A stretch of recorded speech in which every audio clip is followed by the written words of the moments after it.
Doctor आप भी ना कमाल के आदमी हैं।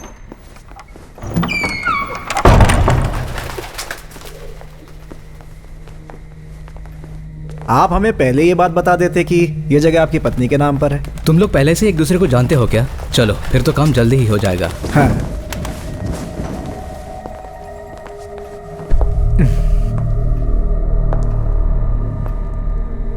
आप तो डील खत्म करके ही निकलेंगे ना?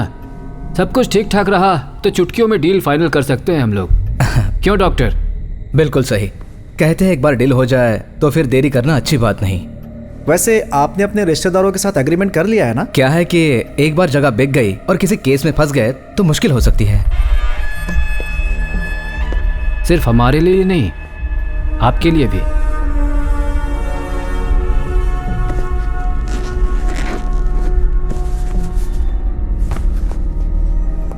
वैसे सर, इस जगह के बाकी हिस्सेदारों को आप संभाल लेंगे ना?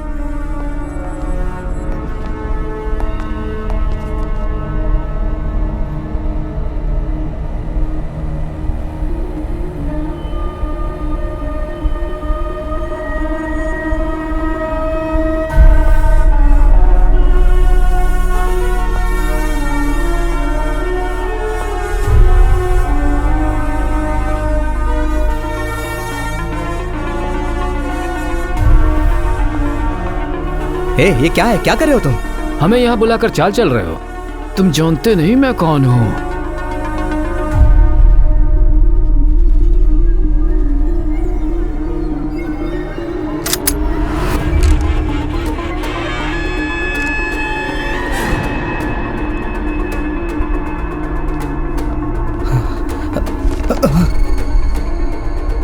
एक बात मैं आपको बता देता हूँ, आपने जो अभी देखा उसमें हमारा कोई हाथ नहीं है। ये सब इन दोनों ने किया है, इन्होंने। सर प्लीज हमें मत मारिए प्लीज। जो हो गया सो हो गया। मैं भरपाई करने के लिए तैयार हूँ। उनके परिवार को जो भी चाहिए मैं देने को तैयार हूँ।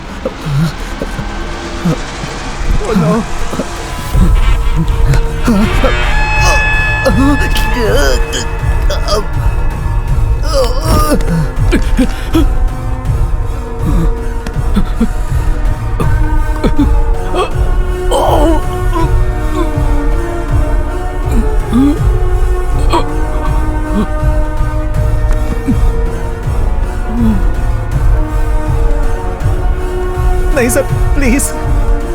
No.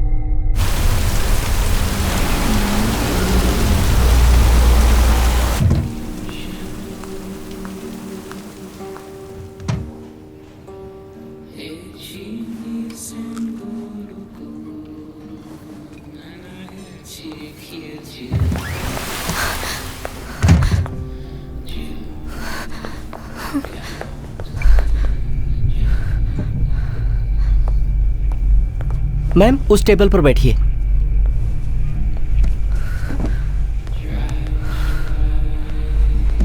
Madam order. Water please. Okay ma'am.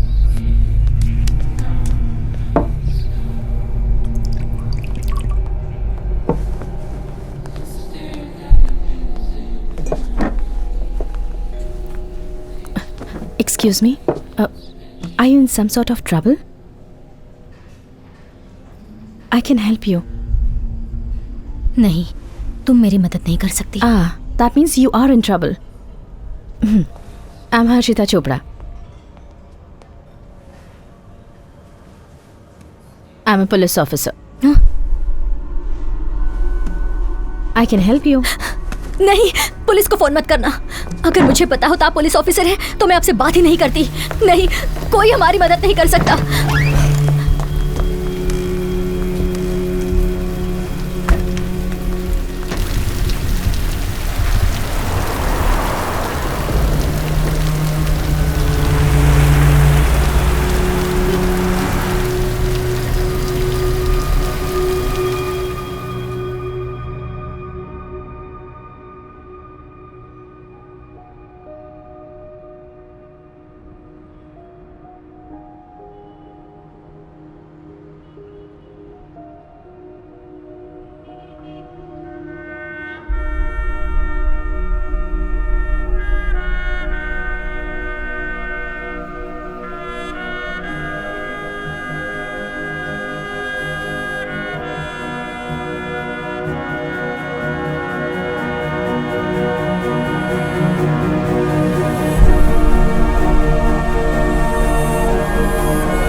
चाय पियेंगे सर? हाँ।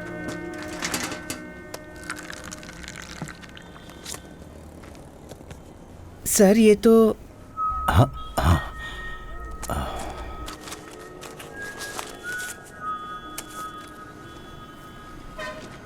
चाय। सर मेरे पैरों की नसों में फिर से दर्द शुरू हो गया है। आप चाहे तो मुझे जहाँ चाहे भेज दीजिए, लेकिन ट्रैफिक में मत भेजिएगा। तो ऊपर भेज दूं? सर गुड मॉर्निंग सर, आप यहाँ पे?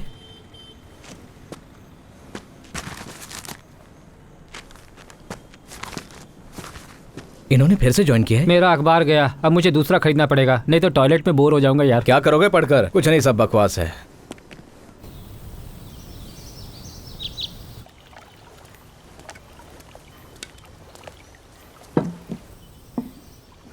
मैथ्यू सर आ जाएंगे, आप शुरू कीजिए।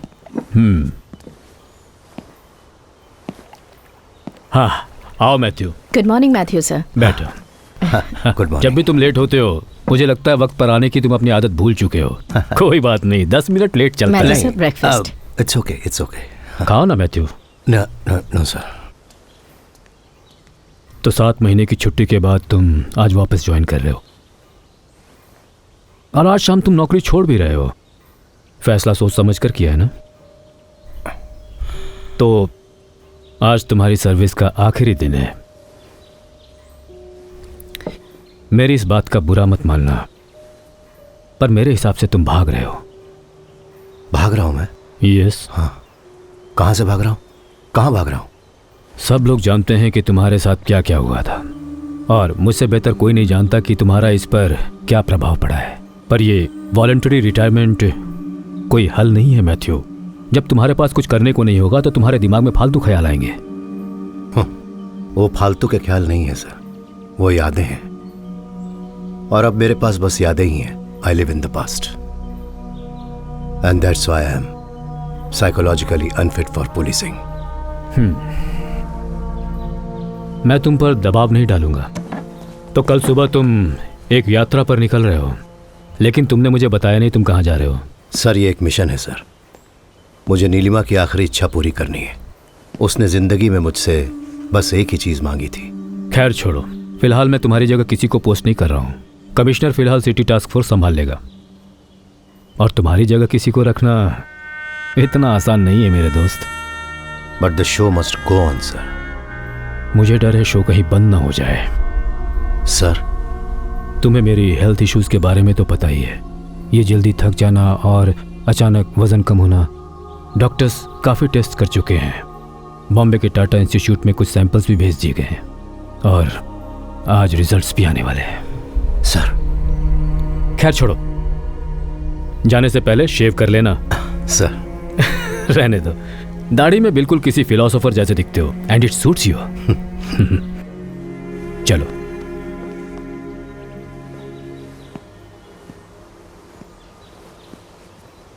अगर यहाँ कोई इंसान है जिसे आई रियली मिस, तो बेहिचक कहूँगा कि वो आप हैं सर। आपने मेरी हर ज़रूरत पे मेरा साथ दिया है। एक आखिरी बार आपको सैल्यूट करना चाहता हूँ। नहीं, मुझे इस आखिरी शब्द सुनने से सख्त नफरत है। तुम जाओ, हम फिर ज़रूर मिलेंगे जल्द ही, मेरा दिल कहता है। सी यू मैथ्यू। सर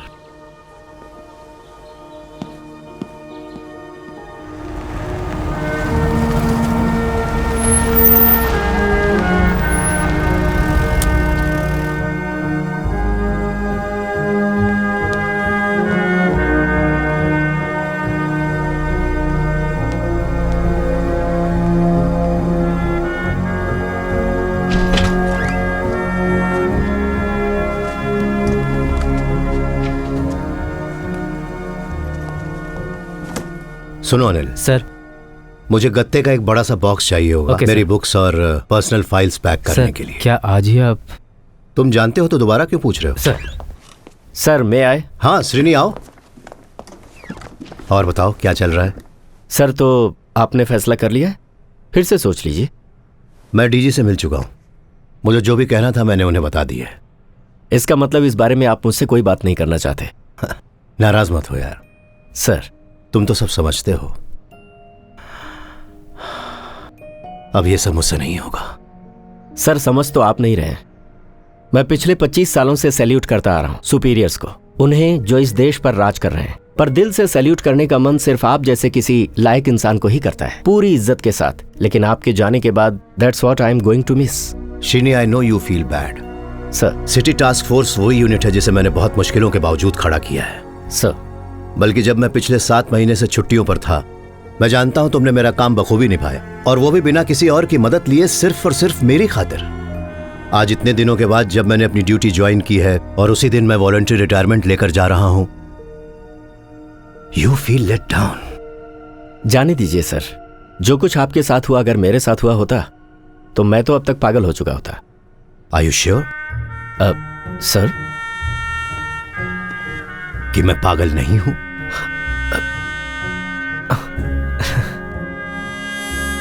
तुम किसी मुसीबत में लग रहे हो, कोई बात तुम्हें परेशान कर रही है?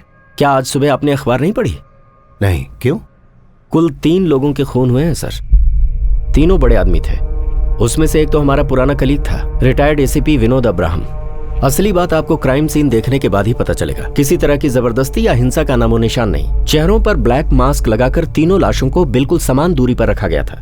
कुछ अजीब है सर। मर्डर, चाहे वो 1 हो या 3, अजीब ही होता है। किसने किसको मारा, किस लिए और कब, ये सारे सवाल बेबुनियाद हैं। इस संसार में इससे ज्यादा अस्वाभाविक और कुछ भी नहीं है कि एक इंसान दूसरे की जान लेने से हिचकता नहीं है। अरब के सभी इत्र की खुशबू भी मेरे हाथों पर लगी खून की दुर्गंध को नहीं मिटा सकती। खून करने के बाद लेडी मैकबेथ ने यही कहा था, आई लव माई शेक्सपियर। हाँ, तो फिर चलते हैं। सर, आज शाम के 5 बजे तक ऑफिशियली मैं टास्क फोर्स का कमांडर हूं। तुम पहले मुझे क्राइम सीन दिखाने ले चलो। वैसे भी तुम इसी काम के लिए यहां आए थे ना? हाँ सर। आज अपने करियर का आखिरी क्राइम सीन देखने जा रहा हूं, तो चलो अब तो मुझे इसकी पूरी डिटेल्स दो। सर, जैसा मैंने बताया, 3 लोगों का खून हुआ है। थारकन मल्टी स्पेशलिटी मेडिकल सेंटर का मालिक डॉक्टर धनेश थारकन, फिर state drug controller Mohan Nair, और हमारे एक्स असिस्टेंट कमिश्नर जो पिछले महीने ही रिटायर हुए थे, विनोद अब्राहम। आपको पता ही होगा, विनोद अब्राहम बहुत बड़ा फ्रॉड था। जब वो यहाँ था उस समय उसके रियल एस्टेट माफिया के साथ अच्छे कनेक्शंस थे। रिटायर होने के बाद तो वो पूरी तरह से रियल एस्टेट में ही घुस गया। हैरानी की बात तो ये है सर कि जिस बिल्डिंग में क्राइम हुआ वो कई सालों से बंद थी, क्योंकि उसके मालिकों के बीच कुछ झगड़ा चल रहा था। फैमिली ट्रस्ट ने एक क्लीनिंग एजेंसी अपॉइंट की हुई थी जो हर शुक्रवार को बिल्डिंग खोलकर साफ सफाई करती थी। सफाई करने वालों ने ही सुबह लाशें देखी।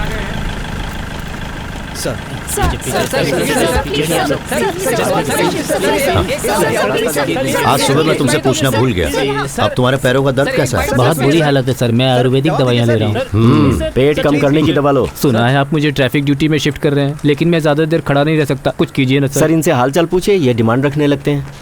हमारे पुलिस डिपार्टमेंट में किस चीज की कमी है, तुमने कभी सोचा है? किसकी सर? कोई आगे नहीं आएगा। इंसानियत की। सर, क्या चल रहा है? फॉरेंसिक ने अपना काम शुरू कर दिया है। जगह काफी बड़ी है, थोड़ा समय लग सकता है। हाँ। वो अंदर कैसे घुसे, कुछ पता चला? नहीं सर।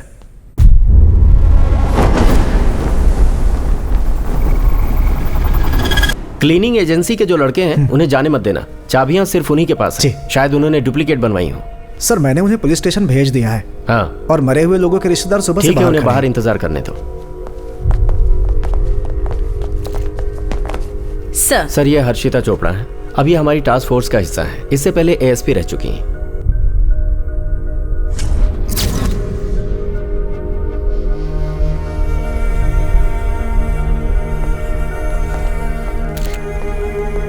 सर, हमारा मानना है कि इन तीनों का खून इनके शरीर में जहर देकर किया गया है, क्योंकि इन तीनों के दाएं हाथ पर इंजेक्शन के निशान मिले हैं। सर,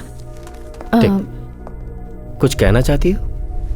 जो मैं कह रही हूँ पता नहीं उसका कुछ मतलब है या नहीं, पर कल रात मेरे साथ कुछ अजीब हुआ। वो क्या?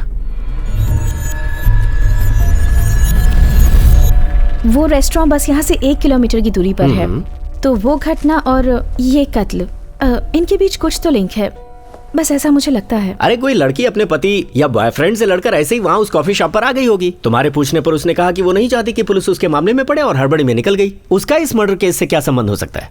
आई एम सॉरी सर, मुझसे गलती हो गई। हाँ हाँ ओके। ये क्या टाइम पास चल रहा है यार? ये अभी बाहर से आई है ना सर, जाने दीजिए। हाँ। श्रीनी, मैं जा रहा हूँ। हाँ सर, मैंने तुम्हारे लिए यहाँ आकर सब कुछ देख लिया, अब आगे तुम देखो। मैं कल सुबह ही अपने सफर पर निकल रहा हूँ। Okay, good luck. सर पर अब सर 1 मिनट। सर। हाँ, तुमने परसों ही वापस ज्वाइन किया है ना? जी सर, मैंने आपको फ़ोन किया था पर फ़ोन बंद था। लैंडलाइन पर भी किया था लेकिन किसी ने उठाया नहीं। सर, सिर्फ आपके कहने पर ही डीजी साहब ने मेरा सस्पेंशन रोका और कमिश्नर साहब ने बताया कि मुझे फिर से टास्क फोर्स में अपॉइंट कर लिया गया। सर, मैं आपका शुक्रिया। हाँ, कैसे? तुम्हारी बेटी साहिबा कैसी है? उसका मेडिकल में एडमिशन हो गया सर। इसके लिए मुझे पैसे बहुत देने पड़े तो बहुत भाग दौड़ की मैंने, पर उसकी इच्छा पूरी हो गई सर। सर, अभी तक पुलिस ने इस बारे में कोई खुलासा नहीं किया है। इस बारे में हम आपको अपडेट्स देते रहेंगे। फिलहाल चलते हैं स्टूडियो में। सर, क्या कोई इंसान 7 महीने में इतना बदल सकता है? 7 महीनों की बात कर रहे हो? ये जो जिंदगी है ना 7 मिनट में बदल सकती है।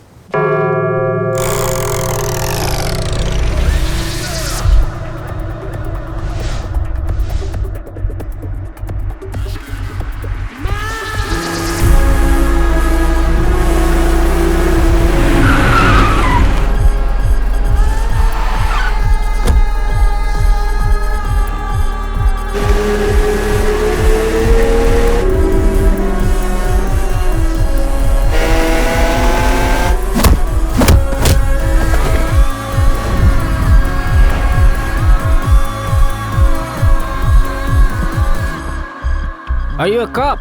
Yes, my dear.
Get up. Police, come on, get up.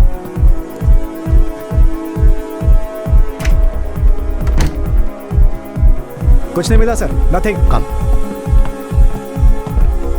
सबकी चेकिंग करने के बाद ही जाने देना। Okay sir.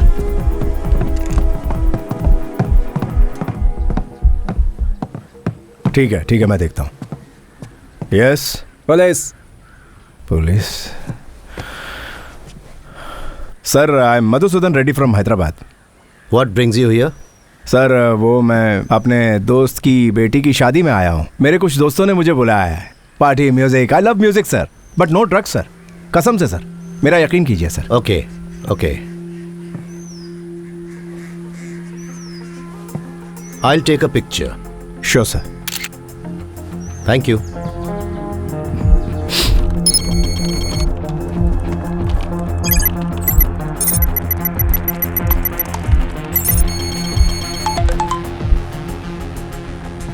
Felix D Vincent, the drug supplier based in Goa, Russian mafia का सबसे वफादार पार्टनर। लुक मिस्टर मैथ्यू, हम एक डील करते हैं। तुमने मुझे कभी देखा नहीं है। Just close your eyes.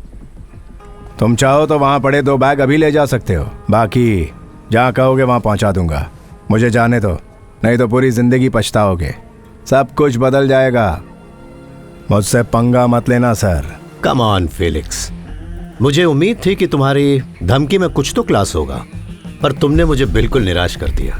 Iqbal sir, ले जाओ इसे और ये पूरी की पूरी जगह बंद करवा दो। अच्छा बोनस मिलेगा पक्का।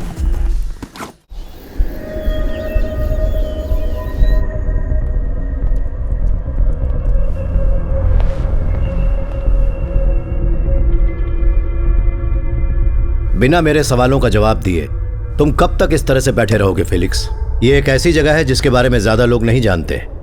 तुम यहां आसानी से आ नहीं सकते, तो तुम यहां से जाओगे कैसे? आपकी धमकी में क्लास है। सर थोड़ी देर वॉक लेकर आइए ना, तब तक मैं पूछताछ करता हूँ ना इससे। मेरी पूछताछ का स्टाइल बिल्कुल क्लासी नहीं होता, देसी होता है।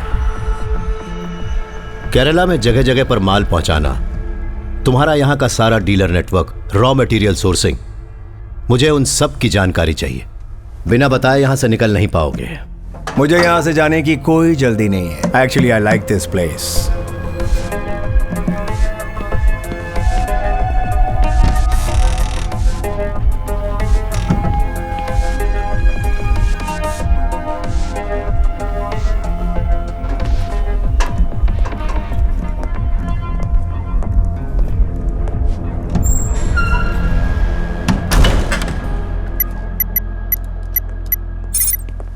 कल रात से ही मेरा मोबाइल फोन बंद पड़ा हुआ है। उसे फिक्र हो रही होगी कि मैं कहाँ रह गया। आप जाइए सर, कल तो आप दिल्ली जा रहे हैं ना। उन्होंने शॉपिंग प्लान्स बना रखे होंगे।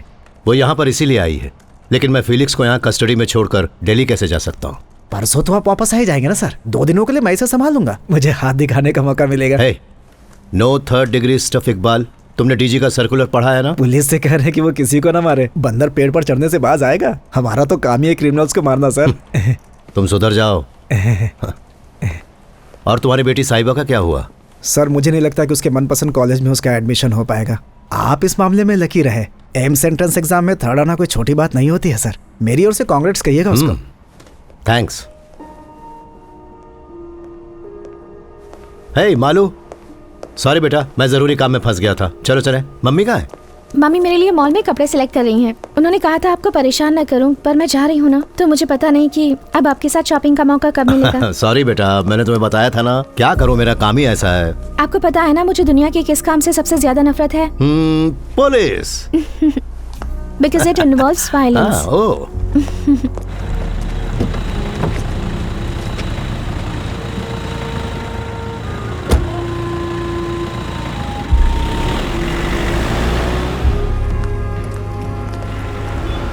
तो मैं ये कह रहा था कि पुलिस का मुख्य काम है कानून स्थापित करना, तो इसमें कभी कभी ताकत का इस्तेमाल करना पड़ता है। जो प्रोफेशन मैंने चूज किया है वो बेस्ट है। To be a doctor is to heal everyone, to heal the whole world. Oh. Mummy गरीब बच्चों के लिए जो स्कूल शुरू करने वाली हैं, मैं उसके पास एक छोटा सा हॉस्पिटल बनाऊंगी। देखना, तुम्हारे और तुम्हारी माँ के ये प्लान मुझे पक्का कंगाल बना कर ही छोड़ेंगे। कंगाली का अपना अलग मजा है dad. Live adventurously. Sorry sorry sorry. Malu, जरा देखो जो मैंने तुम्हारे लिए पसंद किया है वो कैसा अरे है। तुम्हारी मम्मी ने पसंद किया है। जरूर अच्छा ही होगा। हाँ, अच्छा ही होगा। मैं जाकर हाँ, देखती बिल्कुल। हूँ। देखो, मुझे अच्छे से पता है कि तुम अब क्या कहने वाले हो। पहले कई बार ये एक्सप्लेनेशंस मैं सुन चुकी हूँ। टीवी पर देखा, डेयरडेविल कॉमिंग, सब्सटेंस हंटिंग। पता है मैं उसके जाने से पहले 2-3 दिन की छुट्टी लेकर उसके साथ वक्त बिताना चाहता था, पर नहीं हुआ। छोड़ो ना, कोई बात नहीं। हमारी बेटी अब पहले से बहुत समझदार हो चुकी है। वैसे तुमने जो कल किया वो काबिले तारीफ है। जानते हो मेरे पास कितने स्टूडेंट्स की माँ इन्हीं ड्रग्स से रिलेटेड प्रॉब्लम्स का रोना लेकर पहुंचती हैं। उसने तुम्हें अपनी इच्छा बताई? वो तुम्हारे स्कूल के पास ही एक छोटा सा हॉस्पिटल बनाना चाहती है और वहां मुफ्त में लोगों का इलाज करेगी। बिल्कुल तुम पर गई है वो। और तुम पर भी। सच बताओ, तुम्हें इस बात का दुख हो रहा है ना कि वो पढ़ने के लिए दिल्ली जा रही है? ये उसके लिए बहुत ही अच्छी अपॉर्चुनिटी है। हाँ, फिर भी तुम उसे सबसे ज्यादा मिस करने वाले हो।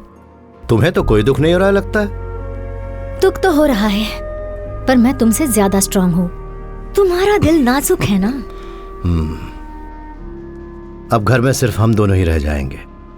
पहले की तरह।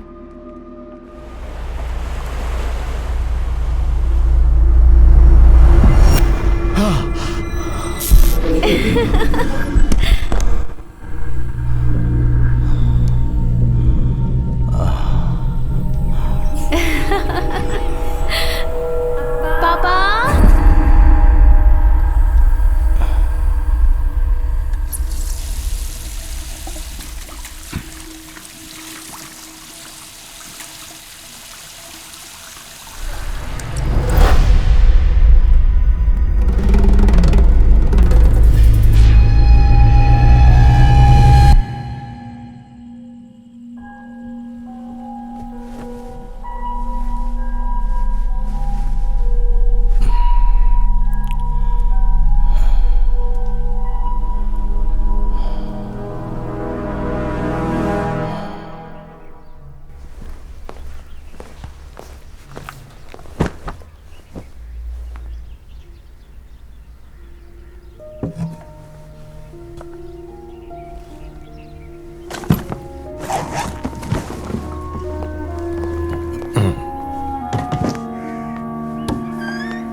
सर। अरे श्रीनी, सर। इतनी सुबह सुबह यहाँ? सर, आपके जाने से पहले डीजी सर आपसे एक बार मिलना चाहते हैं। उन्होंने मुझसे कहा कि मैं किसी और को ना भेजूं और खुद आपको अपने साथ लेकर आऊं। तो हम चलें सर?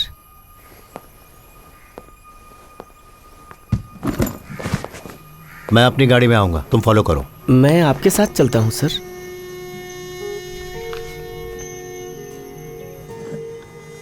जिनकी भी मौत हुई वो सब नामचीन आदमी थे और उनमें से एक तो हमारा ही आदमी था, पर अभी तक उनके बारे में कोई भी जानकारी मुझे अब तक तुमने नहीं दी है। सर, ये कोई मामूली केस नहीं है जिसके नतीजे पर हम इतनी आसानी से पहुंच सके। आधे घंटे तक सीएम के सामने शर्मिंदा होकर खड़ा रहा।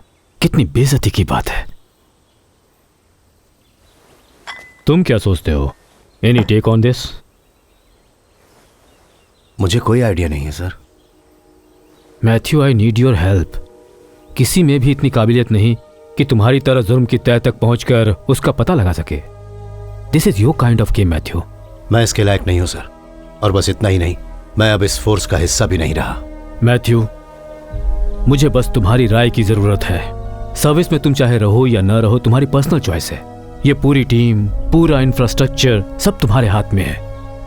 मैथ्यू, तुम अपनी ये यात्रा कुछ दिनों के लिए रोक नहीं सकते? Sorry sir. Sir please. Please Srini. Sir जाने दो। श्रीनी सर, एक सेकेंड। सर तुम यहीं रुको।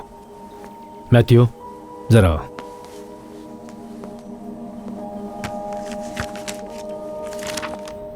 मैं तुम्हें एक बात बताना चाहता हूं। मुझे जिस बात का डर था आखिर वही हुआ।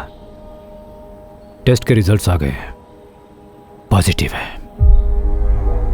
मुझे बोन मैरो कैंसर है और इसका इलाज सिर्फ बोन मैरो ट्रांसप्लांट ही है।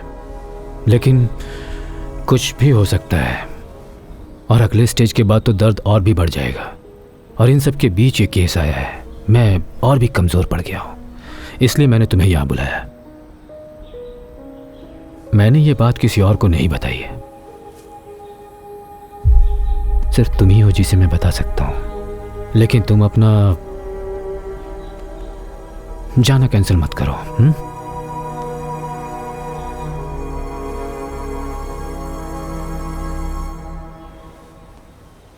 श्रेणी सर, तुम इस केस की छानबीन शुरू कर सर। दो।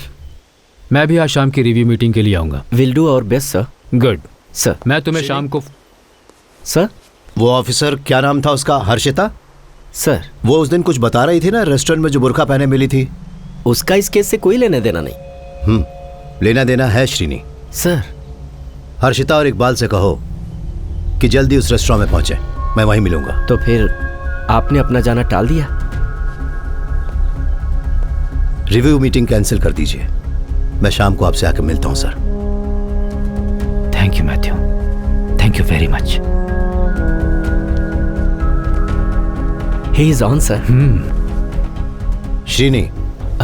सर, हर जुर्म बहुत आसान होता है। हर समझदार मुजरिम सबसे आसान तरीके को सबसे प्रभावशाली ढंग से अपनाने की कोशिश करता है।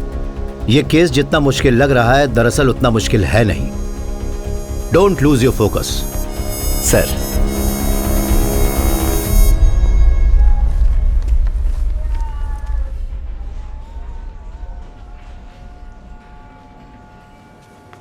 हर्षिता, कितना वक्त हो गया तुम्हें सर्विस ज्वाइन किए हुए? लगभग 10 महीने सर। तुम्हें ऐसा क्यों लगता है कि इन मर्डर्स का उस घटना से संबंध है जो उस दिन तुम्हारे साथ हुई? ऑनेस्टली मुझे नहीं पता सर, बस मन से आवाज आई, माय गट फीलिंग। मैं बताता हूँ कि तुम्हें इन दोनों घटनाओं में कुछ संबंध आखिर क्यों लगता है। सर, उस दिन जब तुमने उस लड़की की मदद करनी चाहिए तो उसने किस तरह से जवाब दिया? नहीं, तुम मेरी मदद नहीं कर सकती। ओके, उसने मेरी कहने के बजाय हमारी कहा। जी सर। जैसे उसकी जुबान फिसली, तुम्हें उससे एक संकेत मिला कि वो लड़की उस समय वहां अकेली नहीं है, उसके साथ कोई और भी वहां मौजूद है। उस समय तुम्हारा ध्यान उस पर नहीं गया, पर जब तुमने उन 3 लाशों को एक समान दूरी पर पड़े देखा, तब उस लड़की ने तुम्हारे सामने जो हमारी शब्द बोला था, तुमने उसे क्राइम सीन के साथ जोड़ दिया। That's what happened.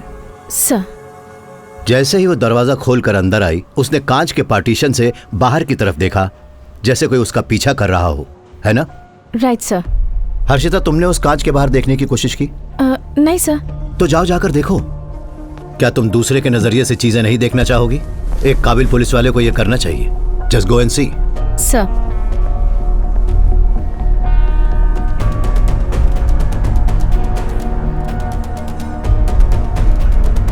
सर, इसके बाहर तो दिखता ही नहीं। यस, तुमने कहा था कि वो औरत अंदर आने के बाद वहां खड़ी होकर कुछ देर कांच के बाहर देख रही थी। जब कांच के बाहर देखा ही नहीं जा सकता तो फिर वो कर क्या रही थी? वो इस ग्लास में परछाई देख रही थी, उस टेबल की। उस टेबल पर जो बैठा था वो औरत उसी को देखना चाह रही थी। तो इसका मतलब उसका वो डर और जो परेशानी थी, सब एक नाटक था उस टेबल पर बैठे हुए इंसान का ध्यान अपनी तरफ खींचने के लिए। हो सकता है कि वो चाहती थी कि वहां बैठा हुआ इंसान उठे और जाकर उससे पूछे कि उसके साथ हुआ क्या है। तो पता लगाते हैं उस दिन उस टेबल पर कौन बैठा हुआ था। इकबाल, हम लोग सीसीटीवी फुटेज देखते हैं।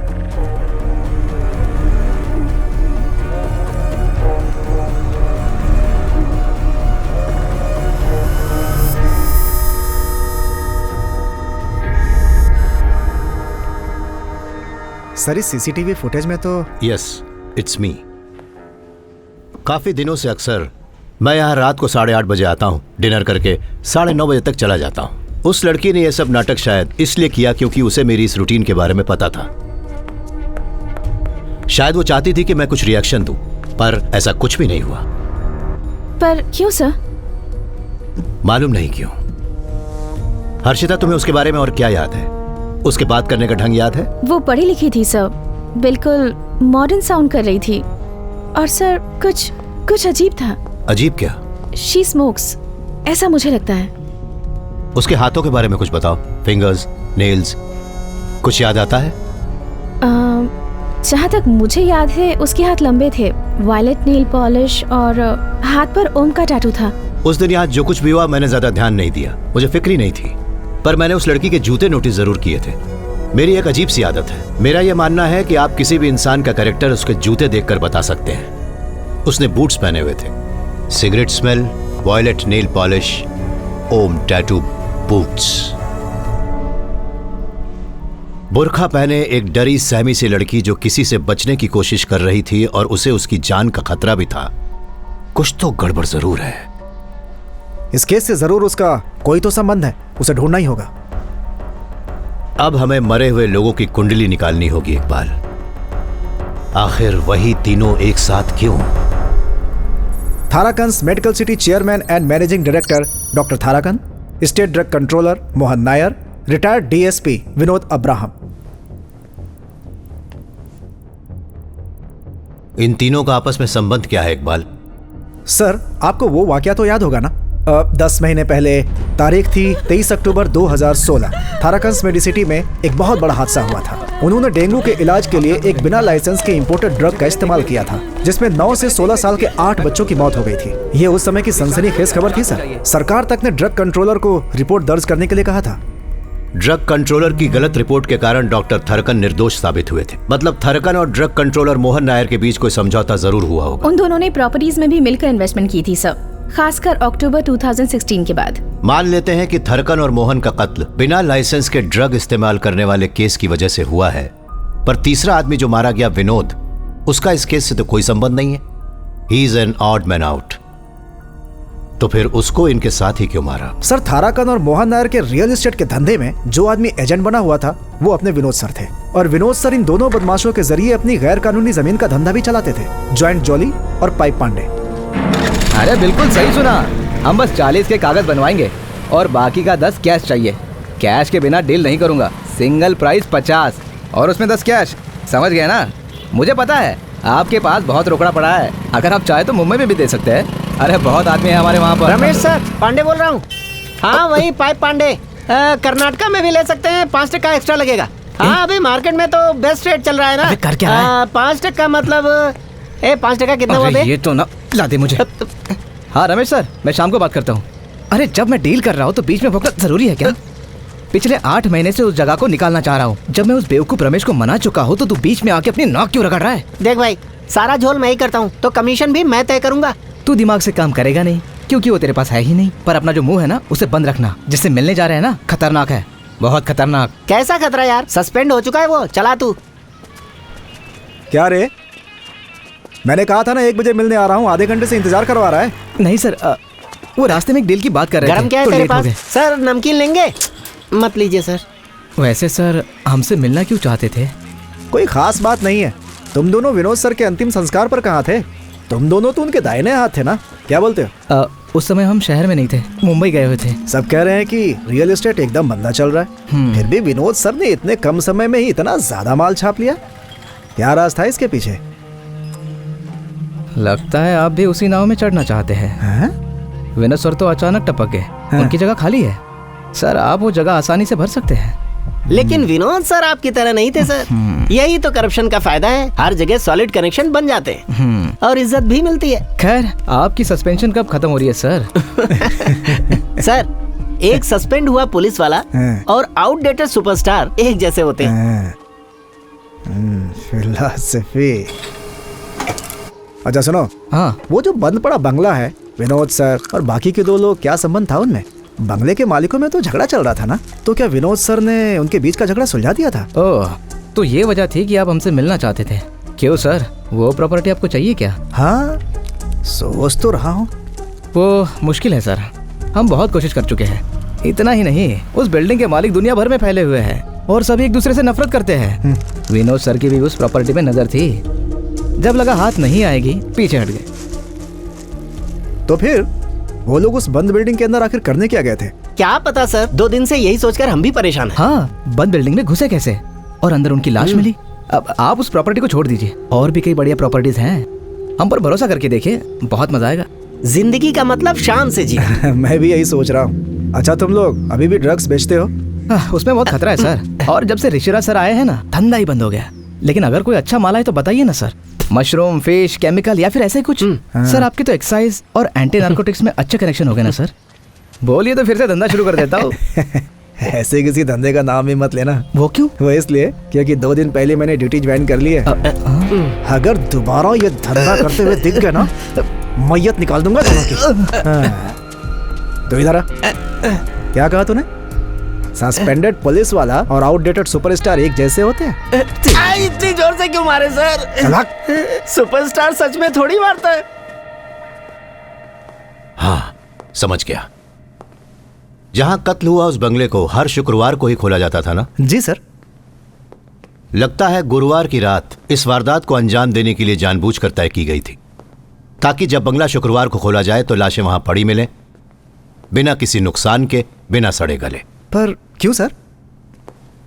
ताकि दुनिया वालों को जल्द से जल्द मरने वालों के बारे में पता चल सके। खूनी इन कत्लों के जरिए समाज के लोगों में जरूर कोई न कोई खास मैसेज पहुंचाना चाहता था।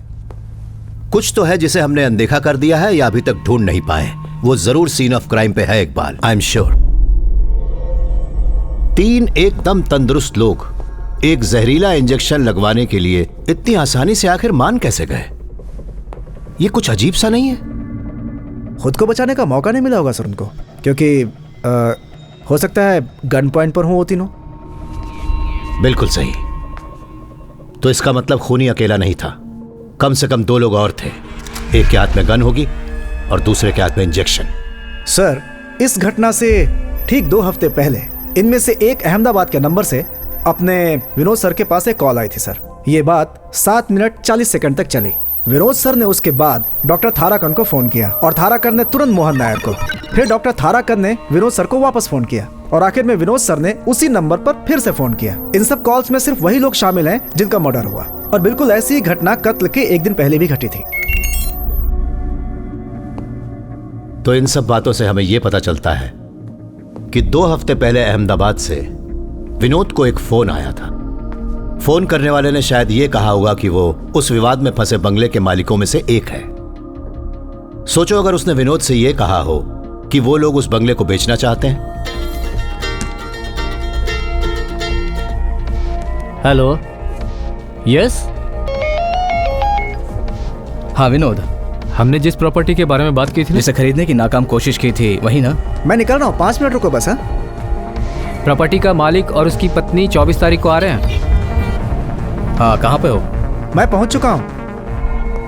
दोनों कातिल बंगले में पहुंचे और उन्होंने डुप्लीकेट चाबी से मेन डोर को खोला।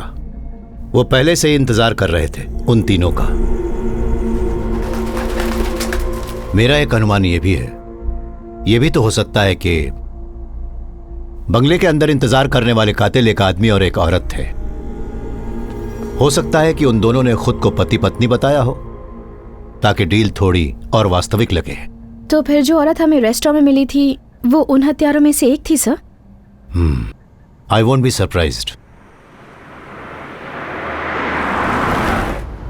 तुम्हें परेशान होने की जरूरत नहीं थी, मैं खुद चला जाता। कम ऑन सर, ऐसा मत कहिए। जंक फूड और मोटापा, तो तुम अक्सर बाहर ही खाना खाती हो। I hardly cook. मैंने बहुत से लोगों से आपके वॉलंटरी रिटायरमेंट के बारे में सुना है। मुझे लगता है हमें हमेशा काम करते रहना चाहिए। पुलिसिंग में खुद की भावनाएं व्यक्त की जा सकती हैं, योर एंगर, फ्रस्ट्रेशन और भी कई चीजें। मतलब हर किसी पर मैं अपना गुस्सा निकालता रहूं? तुम शायद एक टूटे हुए रिश्ते के दर्द से गुजर रही हो। अब तुम ठीक हो ना? आपको ये कैसे पता? आपको ये किसने बताया? तुमने जो अभी अपने को व्यक्त करने की बात की, योर होल एटीट्यूड और तुम्हारी दाईं कलाई पर वो निशान इस बात का सबूत है।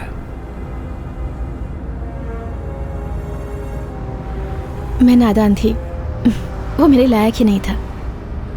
पता नहीं मुझे आपके सामने ये सब बातें कहनी भी चाहिए या नहीं सर। बोलने में बुराई भी क्या है, तुम बोलो। प्यार धोखे का दूसरा नाम है। या तो लड़का लड़की को धोखा देता है या फिर लड़की लड़के को धोखा देती है, और अगर दोनों एक दूसरे को धोखा नहीं देते तो प्यार को धोखा देते हैं।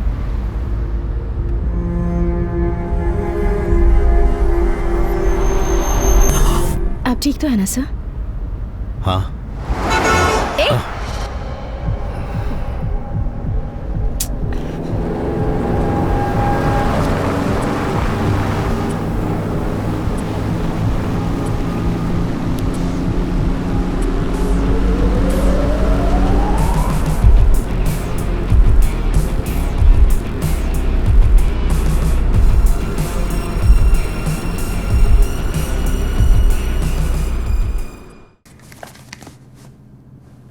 प्रॉपर्टी का मालिक और उसकी पत्नी सुनो एक बार। Yes madam. ये मैथ्यू सर कुछ अजीब आदमी है। वेरी वेरी ब्रिलियंट, बट थोड़े से मेरा मतलब क्या वो आपको थोड़े पागल लगते हैं मैडम? नहीं, ऐसा नहीं है। पिछले 7 महीनों में उनके साथ जो कुछ भी हुआ है उसके बाद भी वो यहाँ खड़े हैं, बहुत बड़ी बात है। उनकी पत्नी और उनकी बेटी के साथ वाली ट्रेजेडी ना? जी मैडम, सर की बेटी का दिल्ली में MBBS में एडमिशन हो गया था। जब सर और उनकी पत्नी अपनी बेटी को दिल्ली छोड़ने एयरपोर्ट जा रहे थे। हाँ बोलो श्रीनी। आप कहाँ हैं सर? मैं अभी रास्ते में हूँ। सर वो फेलिक्स फरार हो गया है। What? हाँ सर, वो। ये क्या कह रहे हो तुम? जी सर, ये सही है। आ रहा हूं मैं। सर। ए श्रीधर, गाड़ी साइड में रोको।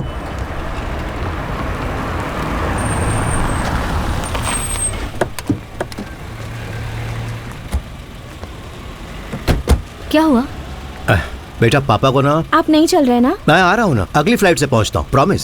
देखिए आप इससे झूठा वादा मत कीजिए। अगर आप नहीं आ सकते तो कोई बात नहीं, मैं मजबूर हूँ। आप जाइए, हमारी फिक्र बिल्कुल भी मत कीजिए। कल आना हो, परसों आना हो, जब समय मिले आ जाइए। आपके आने तक मैं इसके साथ ही रहूंगी। पापा से नाराज मत होना बेटा। कोई बात नहीं पापा, फिक्र मत कीजिए, आप बाद में आ जाइएगा। श्योर? Okay, bye. बाय पापा।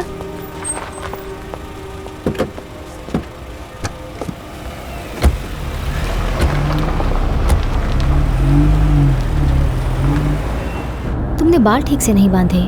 कोई बात नहीं। ठीक है।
मेरी बेटी। मैथ्यू, तुम मुझसे अभी नहीं मिल सकते। Matthew, please Matthew.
Mr. Matthew, Chief Doctor wants to meet you.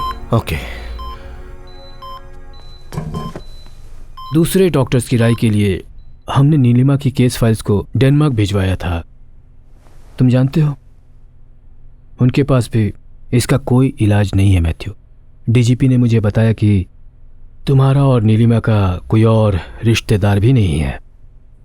ऐसी हालत में नीलिमा के साथ हर वक्त रहने के कारण तुम्हारी मानसिक स्थिति बिगड़ भी सकती है। तुम डॉक्टर विश्वेश्वर से आखिर मिल क्यों नहीं लेते? हमारे साइकेट्रिस्ट हैं काउंसलिंग के लिए, हो सकता है उनसे मिलकर तुम्हें अच्छा लगे।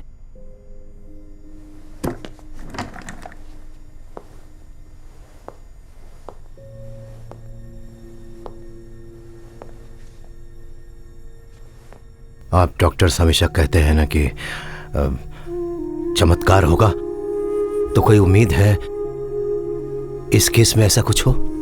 मैं आपको कोई झूठा दिलासा नहीं देना चाहता sir. I am really sorry.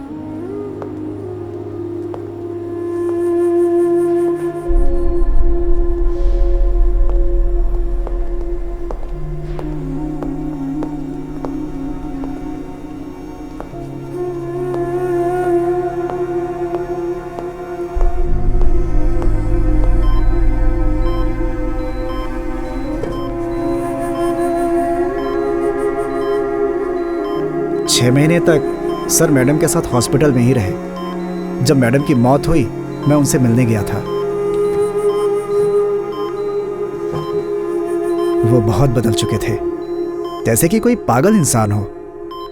1 महीने के लिए और उन्होंने छुट्टी एक्सटेंड करा ली और वॉलंटरी रिटायरमेंट के लिए अप्लाई कर दिया। He was a wonderful husband, wonderful father. हाँ, एक बात बताओ मैम। फेलिक्स की कस्टडी से फरार होने की वजह से तुम्हें सस्पेंड कर दिया गया था? जी मैडम, तब वहाँ मैं ही इंचार्ज था। पर वो भागने में कामयाब कैसे हुआ? मैडम वो अभी तक एक रहस्य बना हुआ है। हमारे शेल्टर में पावर फेलियर हुआ, इन्वर्टर बैकअप भी फेल हो गया, जनरेटर खराब था और वो 20 मिनट तक शुरू नहीं हो पाया। जब तक गार्ड इमरजेंसी लैंप लेकर पहुंचा तब तक वो भाग चुका था मैडम। अचानक पावर फेलियर हो गया, बैकअप सिस्टम ने काम करना बंद कर दिया, ये सब एक साथ होना अजीब नहीं लगता? अब इस बारे में क्या कह सकते हैं मैडम, सुपीरियर्स को बस बलि के बकरे चाहिए। मुझे और बाकी 3 लोग को सस्पेंड करके उन्होंने वो केस ही बंद कर दिया मैडम। मैथ्यू सर ने डीजी से बात की थी, इसलिए मुझे सस्पेंशन से वापस बुला लिया। सर ठीक है सर। नहीं हम इधर ही हैं सर। मैथ्यू सर का फोन था, वो हमसे अभी मिलना चाहते हैं। कितनी देर में आने वाले हैं वो? 10 मिनट में मैम।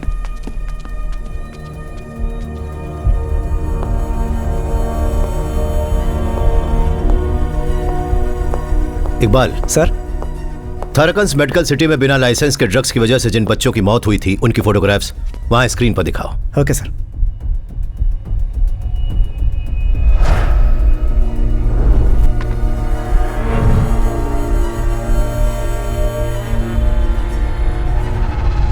इन फोटोग्राफ्स को प्रिंट करवाओ और फिर मेरे साथ चलो।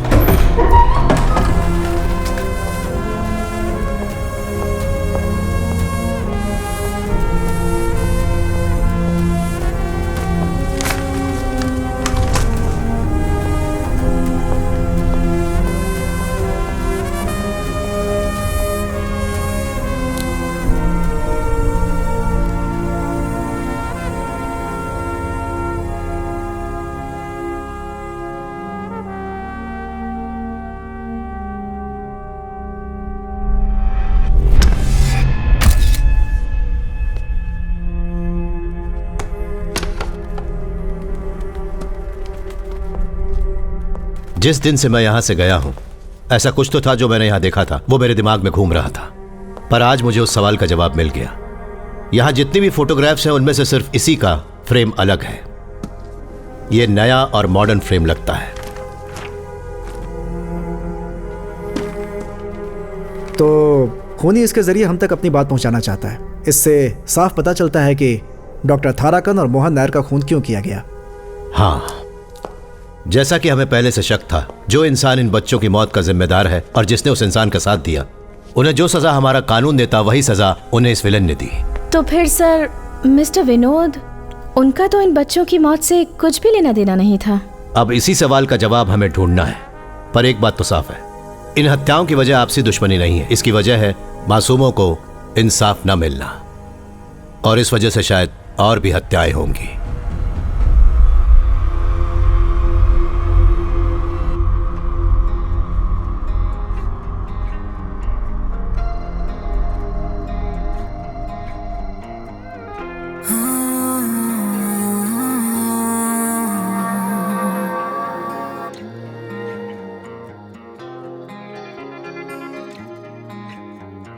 शोला है चाहत तू मेरी,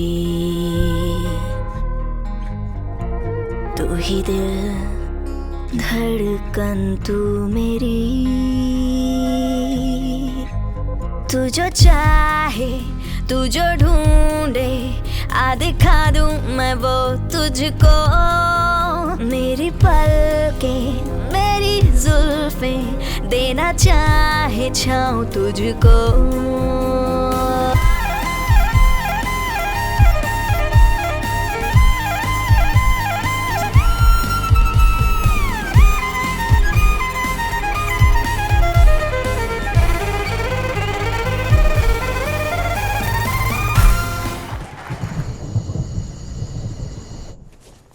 हेलो, मीट मिस्टर कुमार। ये बहुत बड़े बिल्डर हैं। हेलो। हेलो, हाय। कुमार काफी समय से कह रहे थे क्यों ना हम कहीं बाहर जाकर पार्टी वार्टी करें। और जब आपने इस जगह की बात की तो सोचा कुमार को भी साथ ले लूं। Hope you don't mind. वैसे तो मैं अनजान लोगों के साथ पार्टनरशिप नहीं करता, लेकिन इसके साथ इट्स ओके। ग्रेट। आपके लिए मेरे पास एक सरप्राइज है। तुम गजब की हो यार। इतने सारे सरप्राइजेस, क्या है?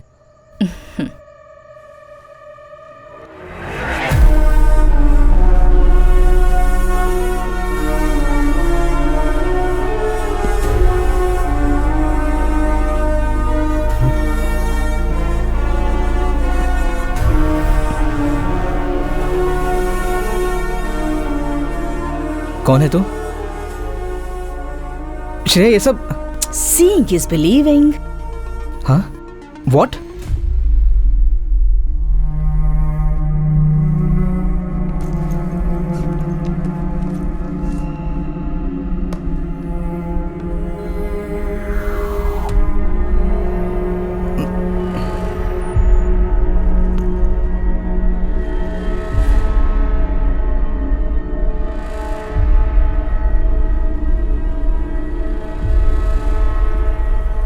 ये सब क्या है? तू श्रेया,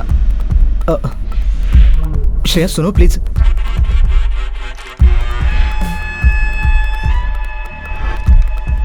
ये सब क्या चल रहा है यहाँ पर? और मैंने कुछ भी नहीं किया, मुझे कुछ नहीं मालूम है।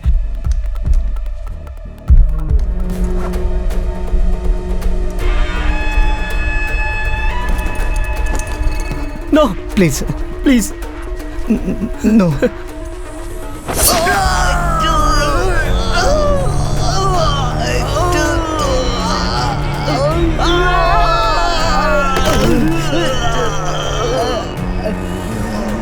सर मुझे मत मारिए सर, प्लीज मुझे मत मारिए sir. Sir please sir, sir please sir.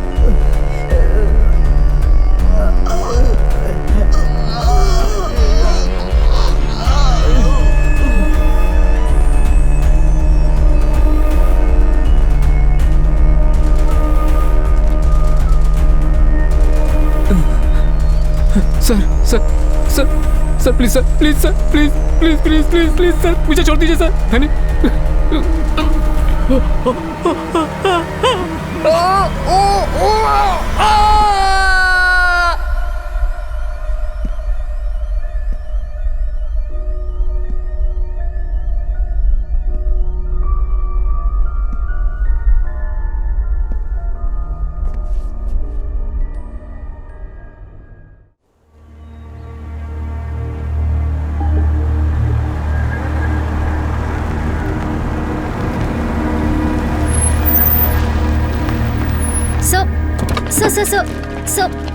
रुकिए, वहीं रुकिए। ये फार्म हाउस श्रवण कुमार का है। आप जानते ही हैं, वो बहुत बड़ी बिजनेस फैमिली से था, लेकिन काफी बिगड़ा हुआ लड़का था। जब वो यहाँ अपनी मीटिंग्स रखता था तो नौकरों को बाहर भेज देता था। कल शाम को वो अपने दोस्त सिनोज के साथ यहाँ आया था। सारे नौकरों को बाहर भेजकर किसी का इंतजार करने लगा।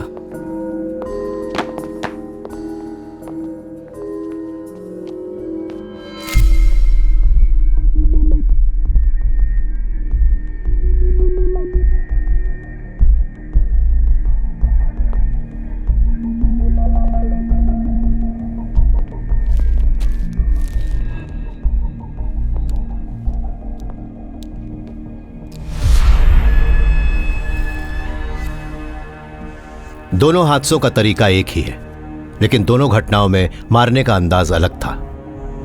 जो लोग किसी के साथ जबरदस्ती करते हैं उन्हें सजा देने का ये सबसे प्रचलित तरीका है। क्या इन दोनों का ऐसा कोई बैकग्राउंड था? आपको नहीं मालूम मैडम? कुछ दिनों पहले एक भयानक केस सामने आया था, करोनिया रेप केस। एक 20 साल की लड़की का रेप और मर्डर हुआ था। 2 लोगों को इस केस में पकड़ा गया था, यही श्रवण और सिनोज जिनका कल मर्डर हुआ है। पुख्ता सबूत ना होने की वजह से ये दोनों बच निकले थे मैडम। एसीपी विनोद ने ही उस केस की तहकीकात की थी। जिस तरह से उसने इस केस को हैंडल किया था, उसे लेकर मीडिया में काफी विवाद हुए थे। तुम्हारे साथ जिन लोगों ने लड़की के माता पिता ने मीडिया के सामने बयान दिया कि बच्ची ने विनोद को मुजरिम के नाम बताए थे। बताओ बेटा। मुझे पता है। इन दोनों को बाहर लेकर जाओ। डॉक्टर तुमसे भी कह रहा हूँ, तुम भी बाहर जाओ। बताओ। श्रवण, श्रवण। उन्होंने सीएम तक से शिकायत की थी कि विनोद ने लड़की की स्टेटमेंट गलत रिकॉर्ड की है। वो केस आज भी हाई कोर्ट में पेंडिंग पड़ा हुआ है। मैं देखता हूँ सर प्लीज। तो फिर पैटर्न ये था सर। पहले केस का ऑड मैन आउट इशारा कर रहा था होने वाली हत्याओं की तरफ। सर उस हिसाब से इस केस में ऑड मैन आउट कुमार है, तो इसका मतलब अगली हत्या कुमार से संबंधित होगी। इस कुमार का बैकग्राउंड क्या है? मैडम वो केरला की रियल एस्टेट इंडस्ट्री में बहुत बड़ी हस्ती था। आपने लैंड बैंक, लैंड माफिया तो सुना ही होगा। उसका जीता जागता उदाहरण।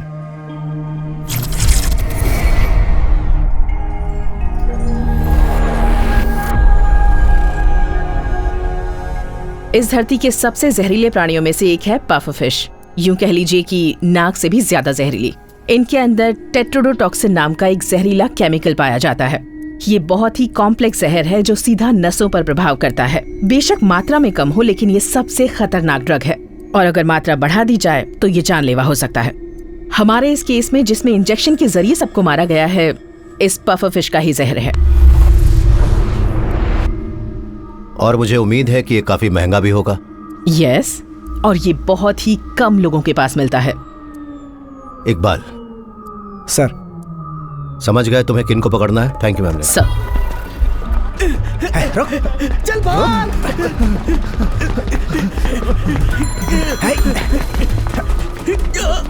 रुक।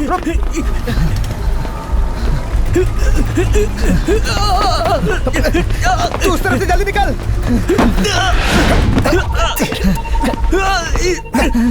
चुपचाप चल। मुझे छोड़ दीजिए सर, मैंने क्या किया? चल सब बताता हूँ ना क्या किया। कुछ भी तो नहीं किया सर।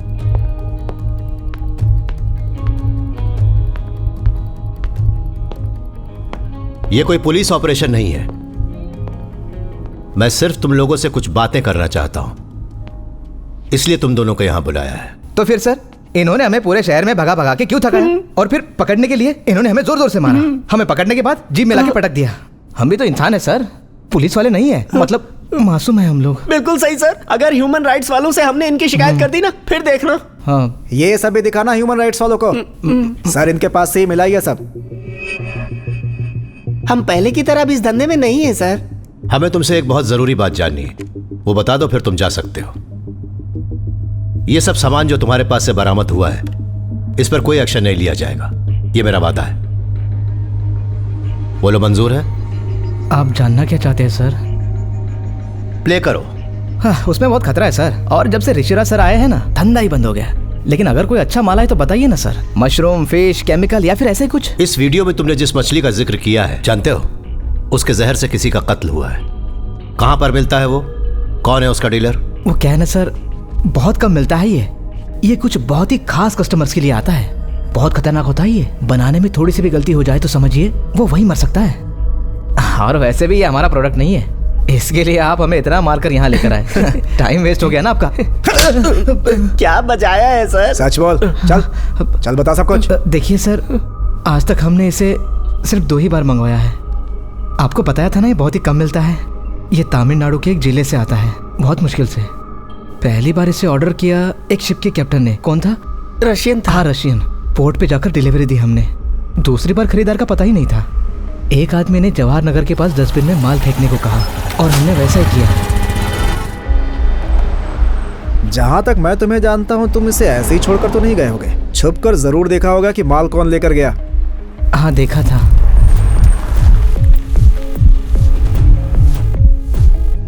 तुमने ये नहीं देखा कि गाड़ी के अंदर कौन था?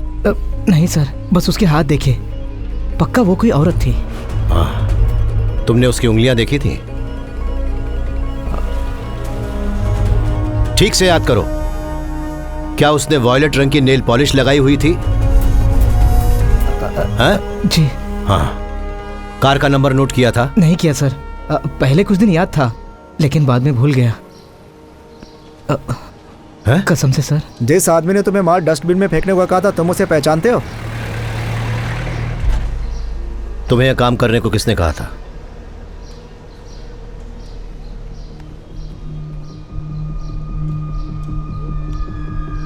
इसने कहा था?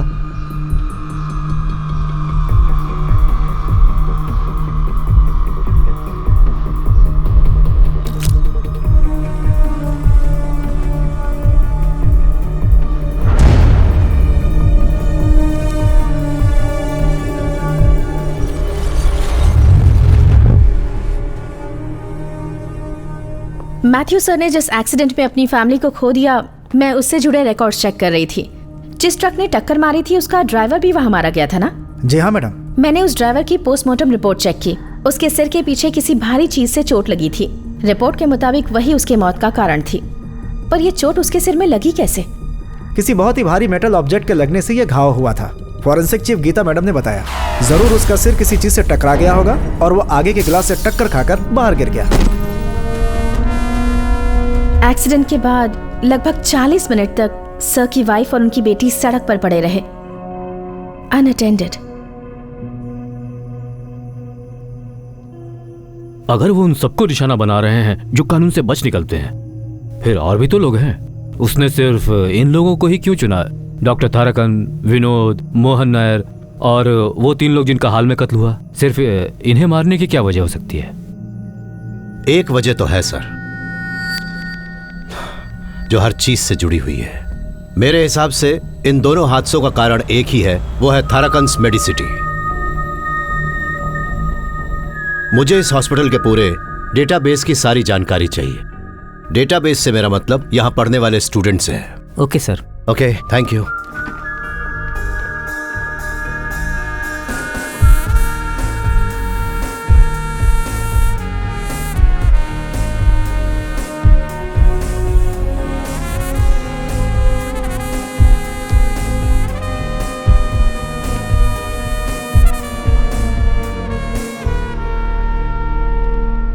डॉक्टर शक्ति रामास्वामी। शक्ति चेन्नई का एक लड़का था जो केरला में पला बढ़ा। उसके पिता रामस्वामी बगल के एक मेडिकल कॉलेज में सिक्योरिटी गार्ड की नौकरी करते थे। मेडिकल एंट्रेंस एग्जाम की रैंक लिस्ट में शक्ति का भी नाम आया था, लेकिन कॉलेज की फाइनल लिस्ट से उसका नाम हटा दिया गया और वो सीट एक मैनेजमेंट के स्टूडेंट को दे दी गई। दिखाता हूं सर। तुम्हें किसने आने दिया? अब चलिए बाबा, सर अब चलिए सर, देख लीजिए। हजारों कोशिशों के बाद जब उसे लगा कि उसे इंसाफ नहीं मिलेगा, तो शक्ति के पिता रामस्वामी ने एक बहुत बड़ा कदम उठा लिया। कॉलेज के सभी स्टूडेंट्स को गवाह बनाकर सबके सामने उन्होंने खुदकुशी कर ली।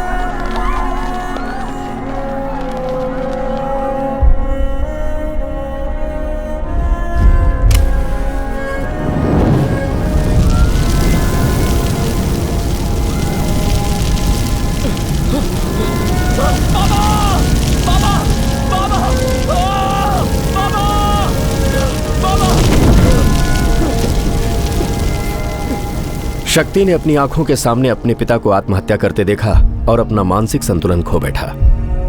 शक्ति को आपको तो शायद याद ही होगा कि कुछ साल पहले केरला में स्टूडेंट्स की एक बहुत बड़ी स्ट्राइक हुई थी और आखिरकार सरकार को खुद इस मामले को सुलझाना पड़ा था। शक्ति को आखिरकार कॉलेज में एडमिशन मिल ही गया। वो कॉलेज में किसी से भी बात नहीं करता था। उसके अंदर का गुस्सा दिन ब दिन बढ़ता ही जा रहा था और वो उसके मैगजीन्स के लिखे गए आर्टिकल्स में भी नजर आता था। शक्ति बाकी सबसे एकदम अलग था सर। उसे कभी भी अचानक गुस्सा आ जाता था।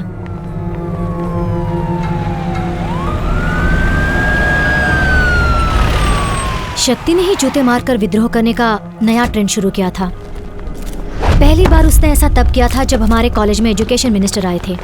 इसकी वजह से उसे कुछ दिन जेल भी जाना पड़ा था, पर वो केस वही खत्म हो गया था।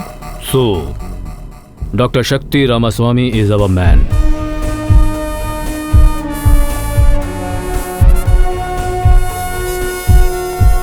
इस तहकीकात में आम तरीकों का इस्तेमाल करना बिल्कुल बेकार है सर, क्योंकि यहां होने वाले जितने भी खून हैं, इससे पहले ऐसे कभी भी नहीं हुए। 4 मुजरिम जो 2 केसेस से बच निकले, या वो जिन्हें ताकतवर लोगों ने बचा लिया, या काला धंधा करने वाले लोगों की मदद से बच गए। जिन लोगों ने उनकी मदद की, उन्हें भी उनके साथ मार दिया गया। पहले केस में जब विनोद शिकार बना था ना, हम लोग थोड़ा हैरान थे, याद है? कत्ल की वजह हमें तब मिली जब दूसरी घटना फार्म हाउस में घटी। वो दोनों जिनका बाद में खून हुआ, वो रेप के दोषी थे, पर विनोद की मदद से वो दोनों लोग छूटने में कामयाब हो गए। और दूसरी घटना में भी बिल्कुल ऐसा ही हुआ। इसमें भी there is an odd man out. मशहूर बिल्डर कुमार, उसका कत्ल इस बात की ओर इशारा करता है कि जल्द ही एक और खून होने वाला है। मैंने शक्ति के फेसबुक पोस्ट्स और ब्लॉग्स वगैरह चेक किए। एक महान आदमी जो करप्शन और अन्याय को रोकने की कोशिश कर रहा है, एक अकेला बागी, वो इस तरह के विषयों पर लिखता है। तो तुम्हें लगता है जिस हॉस्पिटल में वो काम किया करता था, 2 गुना जिनका वो साक्षी है, 2 केस जिनमें इंसाफ नहीं मिला, इस वजह से वो खून खराबे पर उतर आया? आप जैसा सोच रहे हैं वैसा बिल्कुल भी नहीं है। डॉक्टर शक्ति मजबूर होकर अचानक किसी का भी खून नहीं करेगा। ये कई सालों की प्लानिंग थी। मेरा मतलब है कि उसके दिमाग में बहुत समय से ये खिचड़ी पक रही थी। ऐसा बोल सकते हैं कि उसकी जानकारी के बिना उसके अंदर कहीं ना कहीं एक बहुत खतरनाक हिंसात्मक जानवर पनप रहा था। यस, जैसा कि आपने बिल्कुल सही अनुमान लगाया। जो भी घटनाएं उसके हॉस्पिटल में काम करने के दौरान घटी, मेडिकल माफिया को लोगों की जान के साथ खिलवाड़ करते हुए उसने देखा। एक क्रूर अपराध जिसे अनदेखा कर दिया गया, 8 बच्चे जिन्होंने मेडिकल माफिया की वजह से अपनी जानें गंवा दी, उनके माता पिता का दर्द और उनका नाकामयाब विद्रोह, इन सब घटनाओं ने शक्तिवेल के अंदर के उस जानवर को बाहर निकाल दिया, ऐसा मुझे लगता है।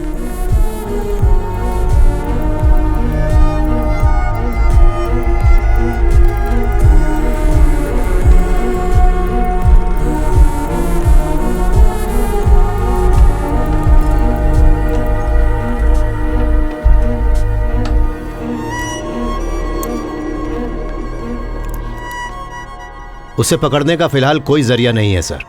वो एक के बाद एक सिम कार्ड इस्तेमाल करके फेंक देता है। किसी भी सीसीटीवी कैमरा में उसका चेहरा नहीं दिखा है सर। फिलहाल हम लोगों के पास उसके खिलाफ कोई भी सबूत नहीं है सर। और वो लड़की जो उसके साथ थी? मैं उसी बात पर आ रहा था सर। उसका नाम है श्रिया वेंकटेश, बेंगलोर से है। पिता कन्नड़ी थे, माँ मलयाली। hey, क्या है? वो शक्ति से 1 साल जूनियर थी। टाइम हो गया शक्ति ने उससे दूर रहने की बहुत कोशिश की, लेकिन फिर भी वो उसके काफी करीब आ गई। दोनों में एक ऐसी गहरी दोस्ती हो गई जो सिर्फ 2 अकेले लोगों के बीच ही हो सकती है। कुछ स्टूडेंट्स जो उन दोनों को जानते थे, उन्होंने बताया कि उन दोनों के बीच एक अजीब सी केमिस्ट्री थी।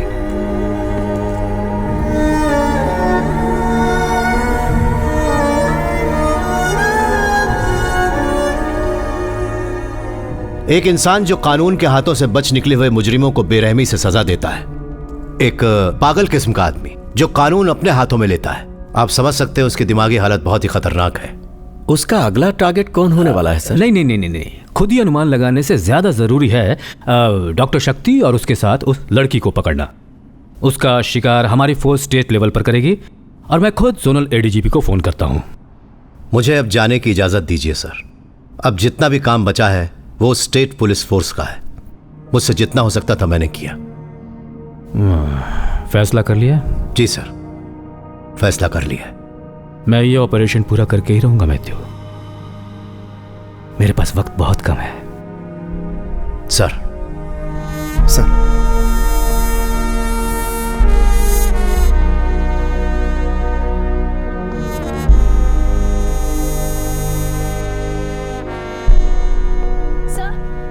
1 मिनट सर। आपके जाने से पहले कुछ बताना चाहती हूँ। यस सर, आपकी फैमिली का जो एक्सीडेंट हुआ था वो कोई एक्सीडेंट नहीं, एक साजिश थी। मुझे आपको कुछ दिखाना है सर।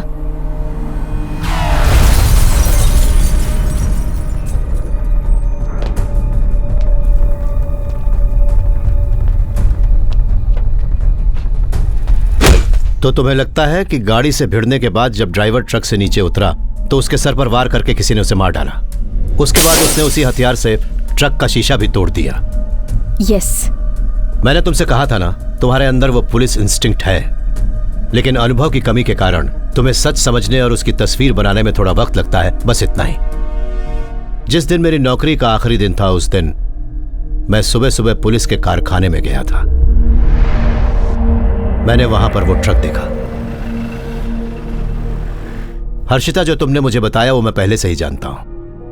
आप ऐसे कैसे छोड़ सकते हैं? जिसने ये किया हमें उसे पकड़ना चाहिए। कुछ चीजों को नजरअंदाज कर रहा हूं जानबूझकर। मुझे पता है ये इतना आसान नहीं है। ये गलत है सर। जिस इंसान ने आपकी जिंदगी बर्बाद कर दी, आप उसे छोड़ कैसे सकते हैं? जो चीज एक बार खो गई वो हमेशा के लिए खो गई, कोई उसे वापस नहीं ला सकता। बट सर आप। नो हर्षिता, मैं एक सीमा रेखा पर खड़ा हुआ हूं। कभी खुदकुशी और कत्ल के बीच की हालत के बारे में सुना है? मुझे मजबूर मत करो, मत करो मुझे मजबूर।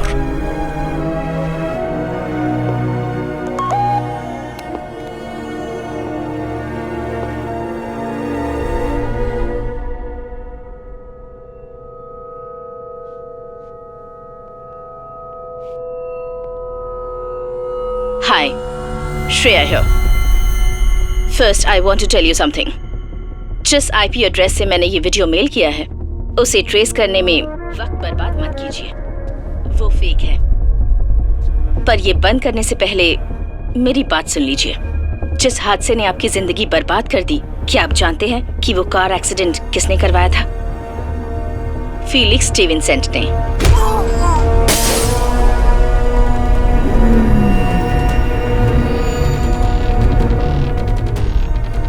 कल वो केरला आने वाला है। मैं आपको उसकी लोकेशन भेज रही हूँ। उससे बदला लेने का ये अच्छा मौका है। आप चाहें तो इसका फायदा उठा सकते हैं। उसके जैसे मुजरिमों को सजा मिलनी ही चाहिए। हमारी इच्छा है कि ये न्याय आपके हाथों हो, क्योंकि बदले में जो सुख है वो और किसी में नहीं। बाय। सर, ये जरूर एक जाल है, सावधान रहिए। सर, मुझे लगता है हमें ये चांस लेना चाहिए। मुझे यकीन है हमें कुछ ना कुछ जरूर मिलेगा सर। और वैसे अगर हम जा रहे हैं तो हमें पूरी फोर्स को खबर देनी होगी, एक फुल फ्लेजेड ऑपरेशन की तरह। कुछ समस्या से हम कितना भी भाग ले, वो हमारा पीछा नहीं छोड़ती। इसके वीडियो के बारे में हम तीनों के अलावा किसी और को पता ना चले। फिलिक्स के नेटवर्क के बारे में अच्छे से जानते हो ना इकबाल? Yes sir. इस काम को अंजाम हम दोनों देंगे, तुम साथ नहीं चलोगी। बच्चा,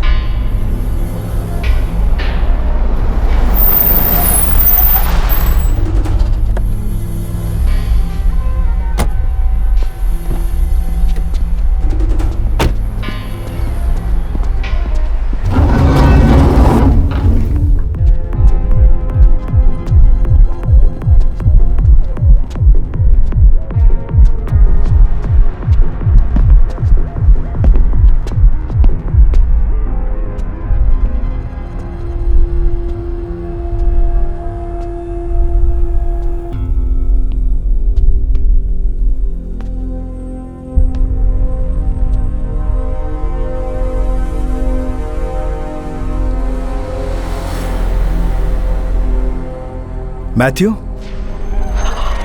ओह माय गॉड।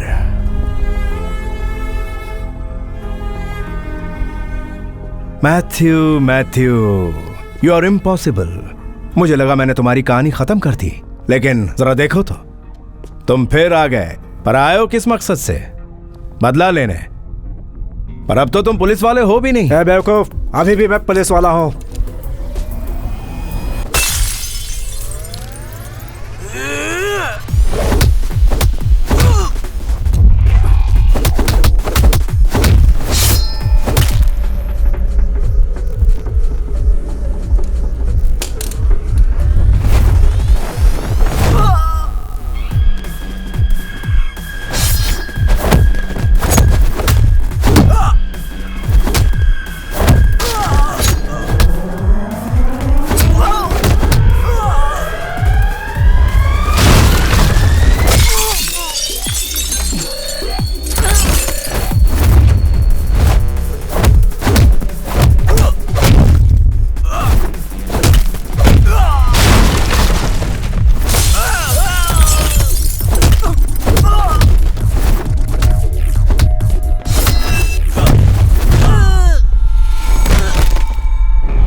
अरे सर, आपको देख के मेरा दिल पिघल जाता है। पता है क्यों? सिंपैथी। आप कुछ नहीं जानते मिस्टर मैथ्यू। तू अपना मुंह बंद रख। क्यों रे इकबाल, मैं अपना मुंह क्यों बंद रखूं? सर, आपको और आपके परिवार को मारने का जो प्लान था वो दरअसल मैंने ही बनाया था, और वो एक्सीडेंट भी मैंने ही करवाया था। मैंने आपकी कस्टडी में बैठे बैठे ही वो सारा प्लान बनाया, और भागने से कुछ समय पहले ही मेरी किसी ना किसी अंदर वाले ने ही तो मदद की होगी ना सर। सही कहा ना?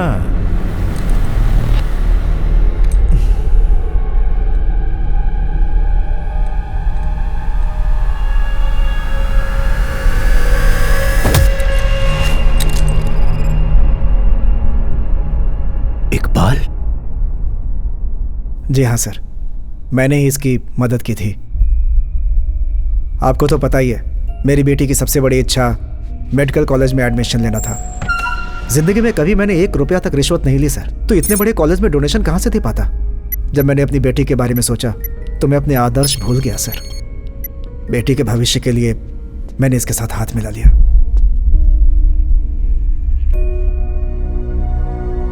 जिंदगी भर इंसान जो कुछ भी करता है अपने परिवार के लिए करता है सर। नहीं जानता था आपकी फैमिली को खत्म कर देगा। सर मेरा यकीन कीजिए सर,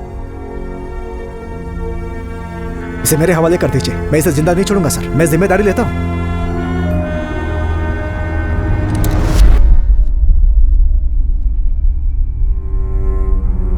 और मैं अच्छे से जानता हूं डॉक्टर शक्ति यही चाहता है। इस आदमी को मैं अपने हाथों से खत्म कर दूं। उसने इसे हमारे सामने लाकर इसीलिए तो खड़ा किया है ताकि मेरे जरिए वो इसको मार सके। डॉक्टर शक्ति की जीत से मुझे कोई परेशानी नहीं है, पर उसे जिताकर अपने सिद्धांत नहीं तोड़ सकता। श्रीनी, मुझे तुम्हें कुछ बताना है।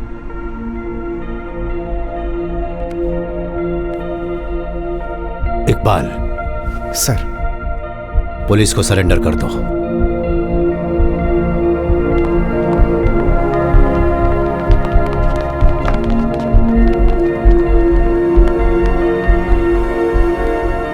सर, आपने बिल्कुल सही फैसला लिया है, पर आपने ऐसा क्यों किया सर? मैं आपकी जगह होता तो मार डालता, इन दोनों को ही मार डालता सर। बदला लेना एक बीमारी है श्रीनी, जो हमारे अंदर के इंसान को खत्म कर देती है।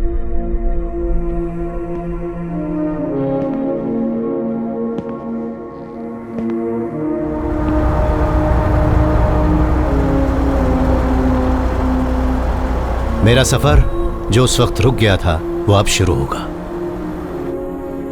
नीलिमा का सपना पूरा होने तक मुझे कितनी दूर जाना होगा और कितने दिनों तक पता नहीं।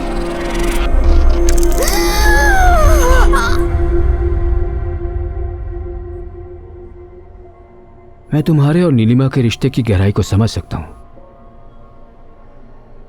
सो I feel really sorry. Neelima की हालत बिगड़ती ही जा रही है। वाइटल ऑर्गन्स में इन्फेक्शन फैल चुका है। जब भी वो होश में आती है उसका दर्द और भी ज्यादा हो जाता है। इस समय वो बहुत ही कष्ट में है। मुझे ऐसा कहना नहीं चाहिए मैथ्यू, पर तुम ऊपर वाले से प्रार्थना करो कि वो इसे इस दर्द से मुक्त कर दे।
बहुत खूब।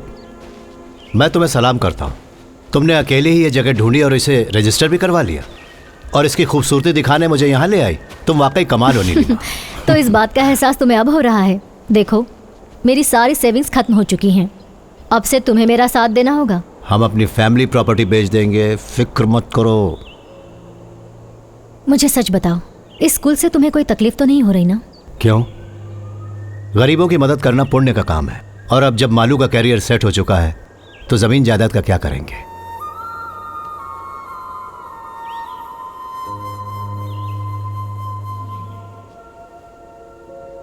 ये जगह ही मैं हूं। मेरी सांसें, मेरी जिंदगी। अगर मैं मर भी गई तो मेरी आत्मा यहीं रहने वाली है।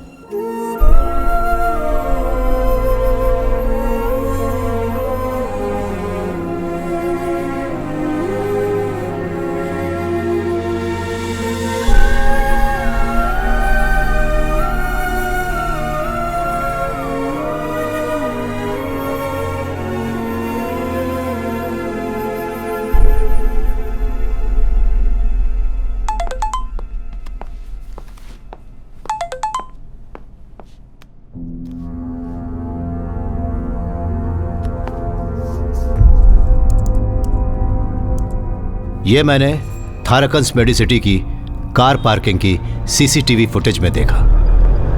हमारे डीजी की प्राइवेट कार 12 जुलाई को वहां पर आई थी। वो वहां खालिद मुस्तफ़ा नाम के आदमी से मिलने गए थे।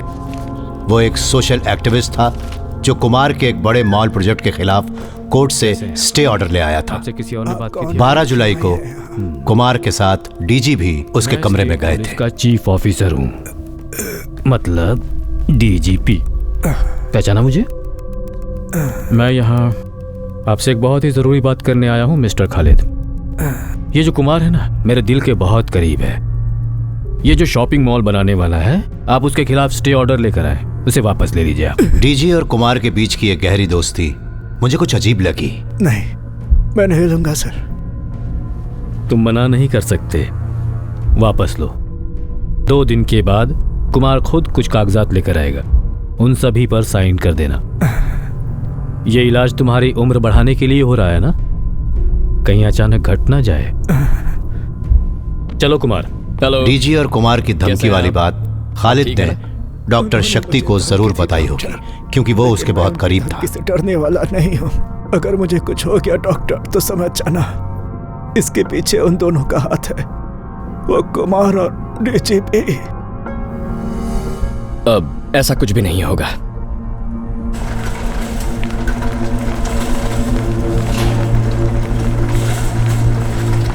डिस्चार्ज होने के ठीक 2 दिन बाद शक्ति की आंखों के सामने खालिद की लाश पड़ी हुई थी। एक जानलेवा एक्सीडेंट। हर्षिता, डीजी की जान खतरे में है। अगला टारगेट वही होंगे।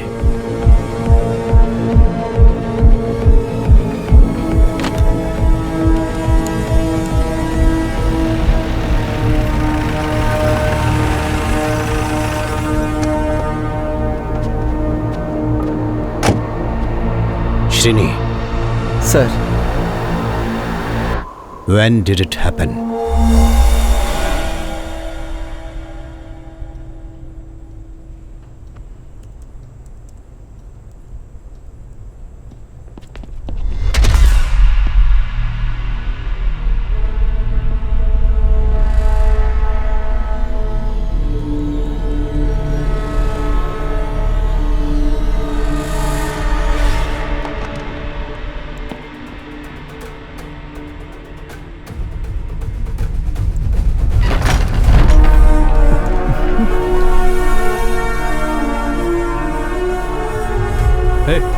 कौन हो तुम?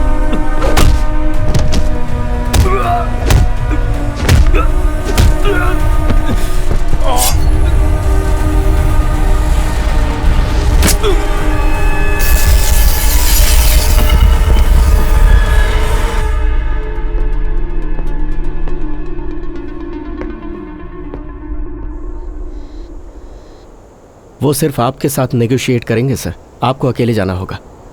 बिना हथियार के।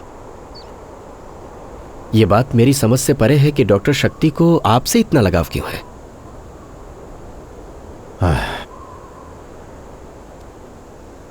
हर बात के पीछे एक वजह होती है श्रीनी। बिना वजह के कुछ भी नहीं होता इस दुनिया में। बुरा मत मानिएगा, कुछ पूछना चाहता हूं सर। सभी घटनाएं जिन्होंने डॉक्टर शक्ति को यह सब करने पर मजबूर किया वो थाराकन मेडिकल सिटी में ही घटी, और ये वही हॉस्पिटल है जहां आपकी पत्नी भी 6 महीने के लिए एडमिट रही थी सर। आप उस दौरान वहीं रहते थे हर पल। सर, क्या आपका इन घटनाओं से कोई संबंध है जिसके बारे में मैं न जानता हूं?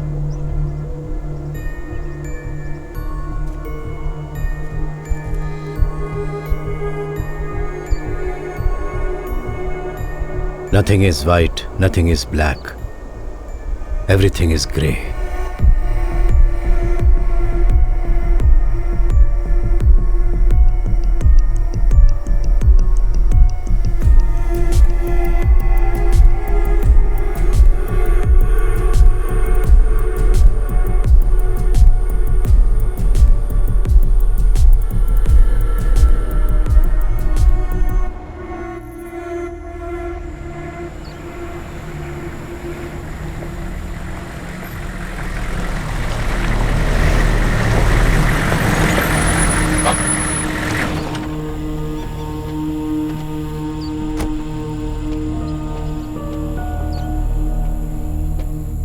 Hello sir, I am Shreya.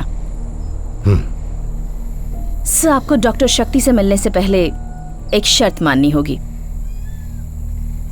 आपको बेहोश किया जाएगा। आप 1 घंटे के लिए नींद में होंगे। अगर आपको ये शर्त मंजूर है तो आप चल सकते हैं, नहीं तो मैं वापस जा रही हूं और आप डीजीपी को भूल जाइए।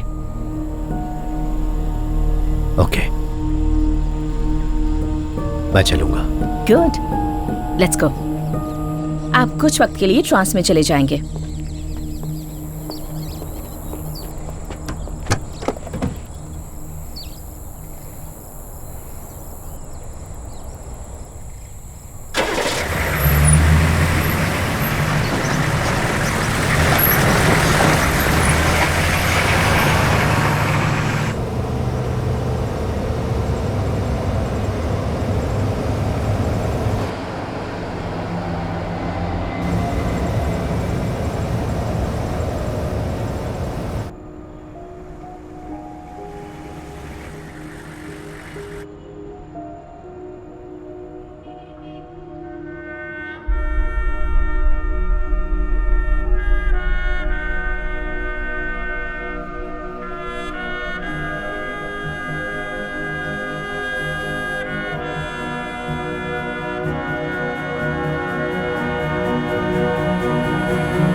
हेलो सर, तो हम फिर से मिल रहे हैं।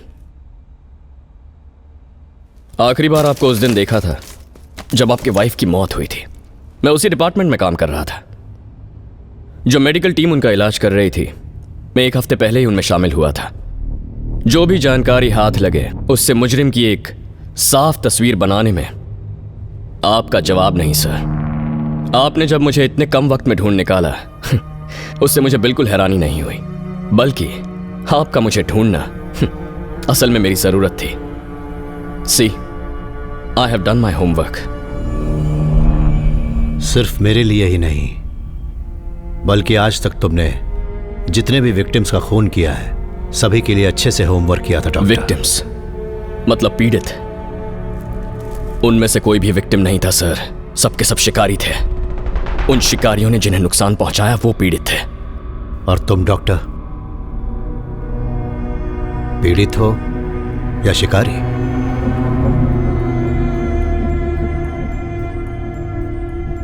मैं दोनों ही हूं। हम सभी में दोनों बसे होते हैं, एक ही पल में पीड़ित, दूसरे में शिकारी। मैं एक बार डीजी को देखना चाहता हूं। घबराइए मत, वो सुरक्षित है, पर ज्यादा देर नहीं रहेंगे। आप पूरी पुलिस फोर्स में सबसे सही इंसान थे नौकरी छोड़ने तक। एक तरह से आप कानून का प्रतीक हैं। तो आज आपको साक्षी मानकर मैं उस स्टेट पुलिस चीफ को सजा दूंगा, उसने किए हुए घिनौने जुर्म के लिए। घूर क्यों रहे हैं सर? यह इंसाफ देने का मेरा तरीका है। सर, दुनिया में इंसान को सिर्फ एक चीज कंट्रोल कर सकती है, डर। वो डर जो हम सभी के अंदर होता है। बल्कि भगवान में विश्वास करना भी एक तरह का डर ही है ना। जो इंसान गुनाह करेगा उसे मुझसे डरना होगा, क्योंकि अब से डर का नया नाम है डॉक्टर शक्ति रामास्वामी।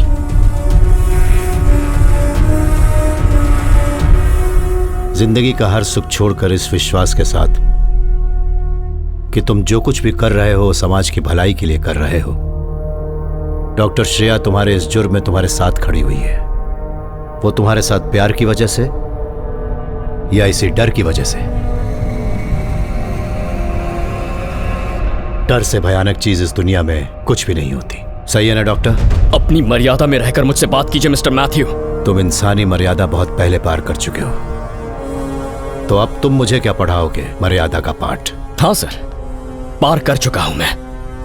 हम बचपन से सुनते आए हैं कोर्ट की सजा, सरकार का फैसला, ये सब सही होते हैं, लेकिन असल में ये सिस्टम नहीं है जो फैसला करता है।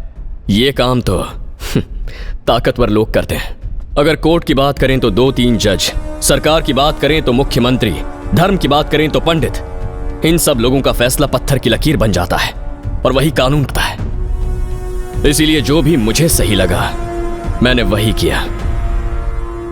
जिन शब्दों का प्रयोग अभी तुमने किया है, दुनिया के सबसे बड़े डिक्टेटर ऐसे ही शब्दों का प्रयोग करते थे। और मुझे नहीं लगता तुम्हें बताने की जरूरत है कि उनका क्या हश्र हुआ था। कम ऑन सर, हमें भी अभी एक डिक्टेटर की जरूरत है। हमारे देश को जरूरत है कोई मेरे जैसा। गलत लोगों की अंधभक्ति करने से ज्यादा बड़ी बेवकूफी दुनिया में और कुछ नहीं हो सकती। और इसे लगता है ये कानून से बड़ा है। और मुझे बहुत दुख से यह कहना होगा कि ये एक पागल है। मैं पागल हूं? मैं पागल हूं? श्रेया, तुमने सुना इन्होंने क्या कहा? इन्हें लगता है कि मैं पागल हूं। जो लोग पैसे और ताकत का इस्तेमाल करके कानून के हाथों से बच निकलते हैं, तुम उन लोगों को सजा देना चाहते हो? तो फिर तुमने उन 3 बेकसूर पुलिस वालों को क्यों मारा जो डीजी के सिक्योरिटी गार्ड थे? ओह हाँ, वो लोग, वो मैं रोक नहीं पाया। एक अच्छे काम के लिए एक छोटा सा बलिदान। और उन परिवारों का क्या जिन्हें तुमने अनाथ कर दिया? उन्हें न्याय कौन दिलाएगा? तुम्हारा न्याय सीमित है डॉक्टर। और ये लड़की भी तुम्हारे लिए उन्हीं जैसे लोगों की तरह होगी। एक और छोटा सा बलिदान। Mister Matthew, don't cross your limits. अपनी ये चालें मेरे साथ मत खेलिए। जिंदगी एक घिनौना मजाक है डॉक्टर, जीनी पड़ती है। You know that I know it. Yes, doctor, I know that you know it. मैं भी अब तक इसी दिन का इंतजार कर रहा था कि कब तुमसे मिलूंगा।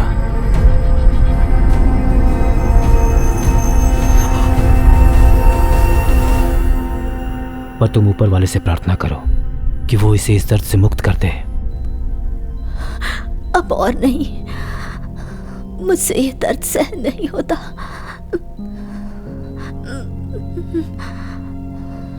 मैं तुम्हें इस दर्द से आजाद कर दूं?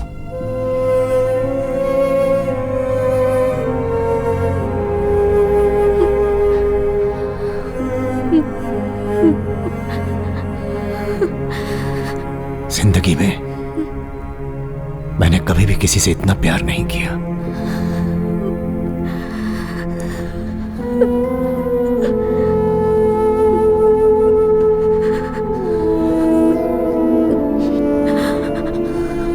मेरा सपना अधूरा मत रहने देना।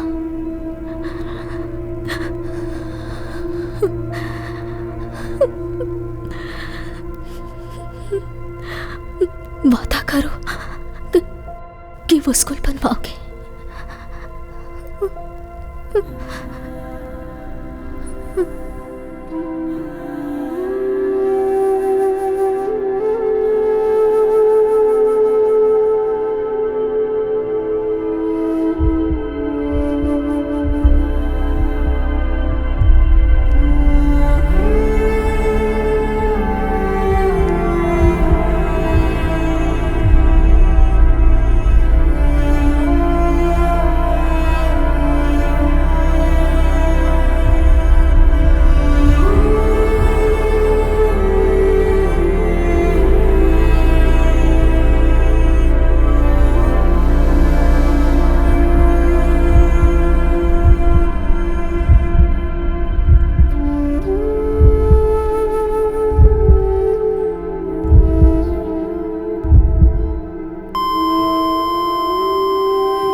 तुम ऊपर वाले से प्रार्थना करो कि वो इसे इस दर्द से मुक्त कर दे।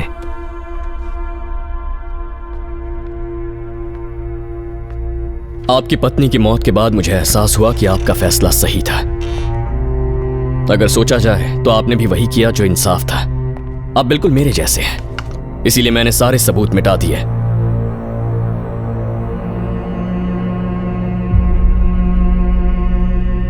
यूथनेसिया, मर्सी किलिंग, दया के कारण हत्या, कानून के हिसाब से यह बिल्कुल गलत है, फिर भी आपने ऐसा किया।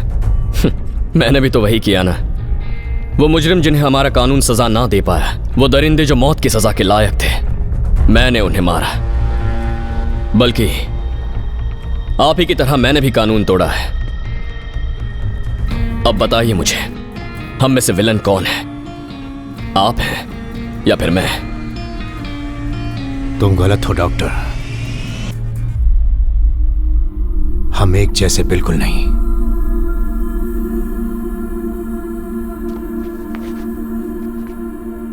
बिना कुछ महसूस किए, बिना एक भी मिनट पलक झपकाए मेरी पत्नी वहां जिंदा लाश बनकर पड़ी थी। और थोड़े वक्त के लिए जब भी उसे होश आता, तुम भी जानते हो कि वो किस दर्द से गुजर रही थी। उस दर्द में भी वो मुझसे पूछती रहती कि हमारी बेटी कैसी है। उसे मालूम था कि वो उसे फिर कभी नहीं देख पाएगी, फिर भी वो पूछती ही रहती।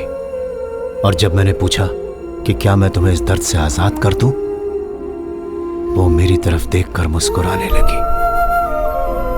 उसकी आंखें बंद हो रही थी, सांस भी नहीं चल रही थी।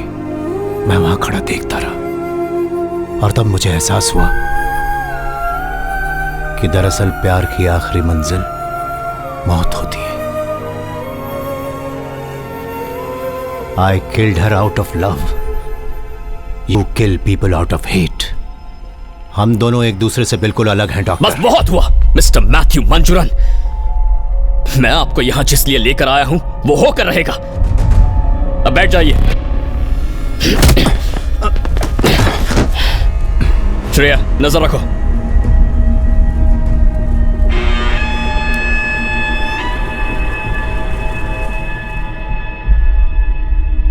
मेरी बेटी मालू मेरे इस काम से बहुत नफरत करती थी। उसकी इच्छा थी कि वो एक दिन बड़ी डॉक्टर बने, She wanted to heal the whole world. Shreya, please, जिंदगी तुम्हें पुकार रही है। तुम्हें पूरी जिंदगी जीनी है। अभी कुछ भी नहीं बिगड़ा है। प्लीज।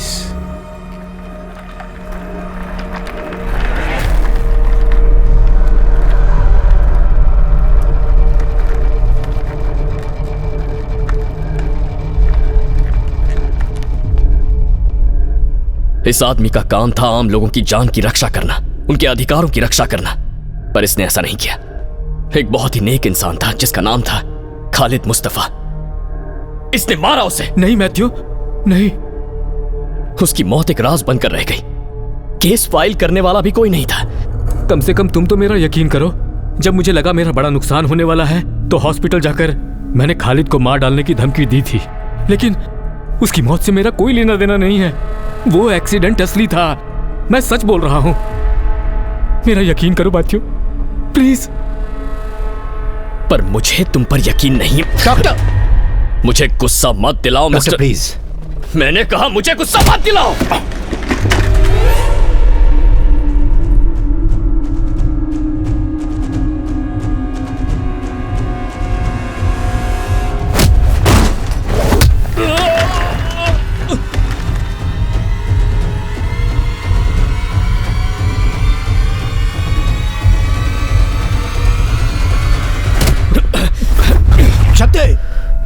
ये आदमी बेकसूर है।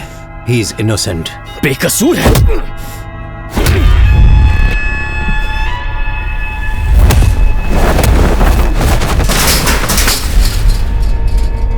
डॉक्टर, प्लीज मेरी बात सुनो।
तुम्हें लगता है कि तुम जीत गए?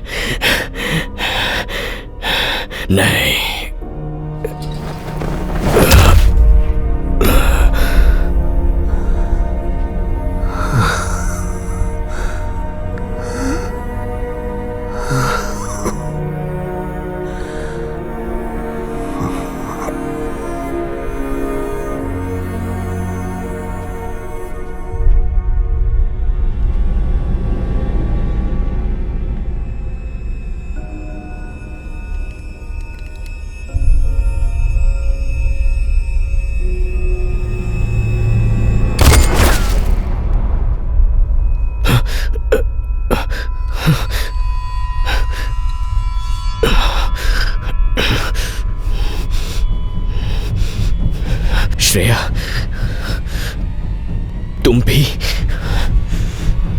अब मैं तुम दोनों को नहीं छोड़ूंगा।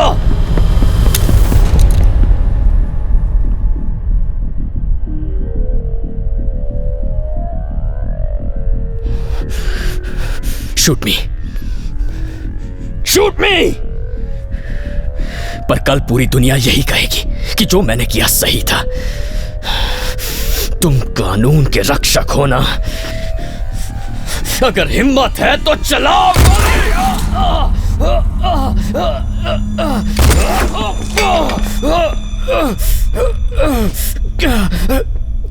कैसे इंसान हैं आप sir?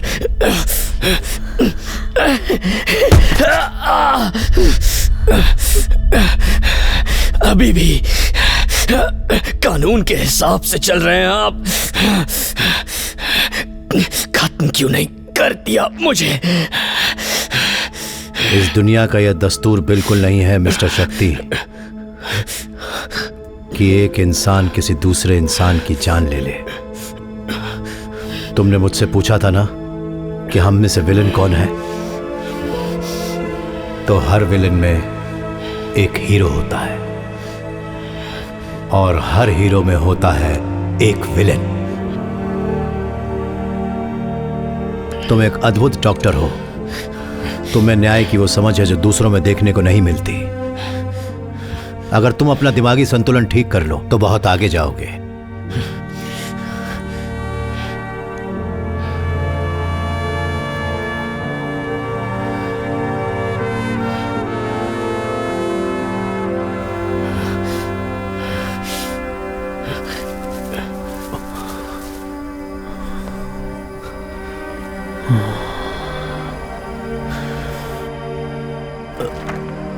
I am sorry Matthew, मेरी गलतियों के लिए माफ कर दो।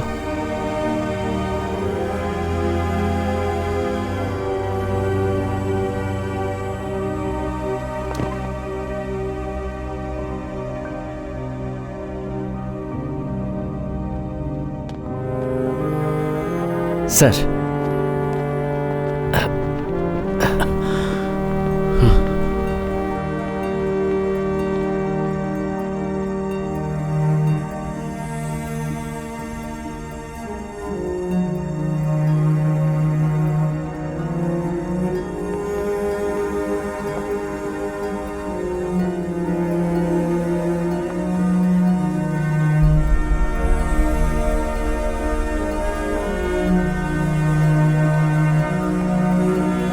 सर आप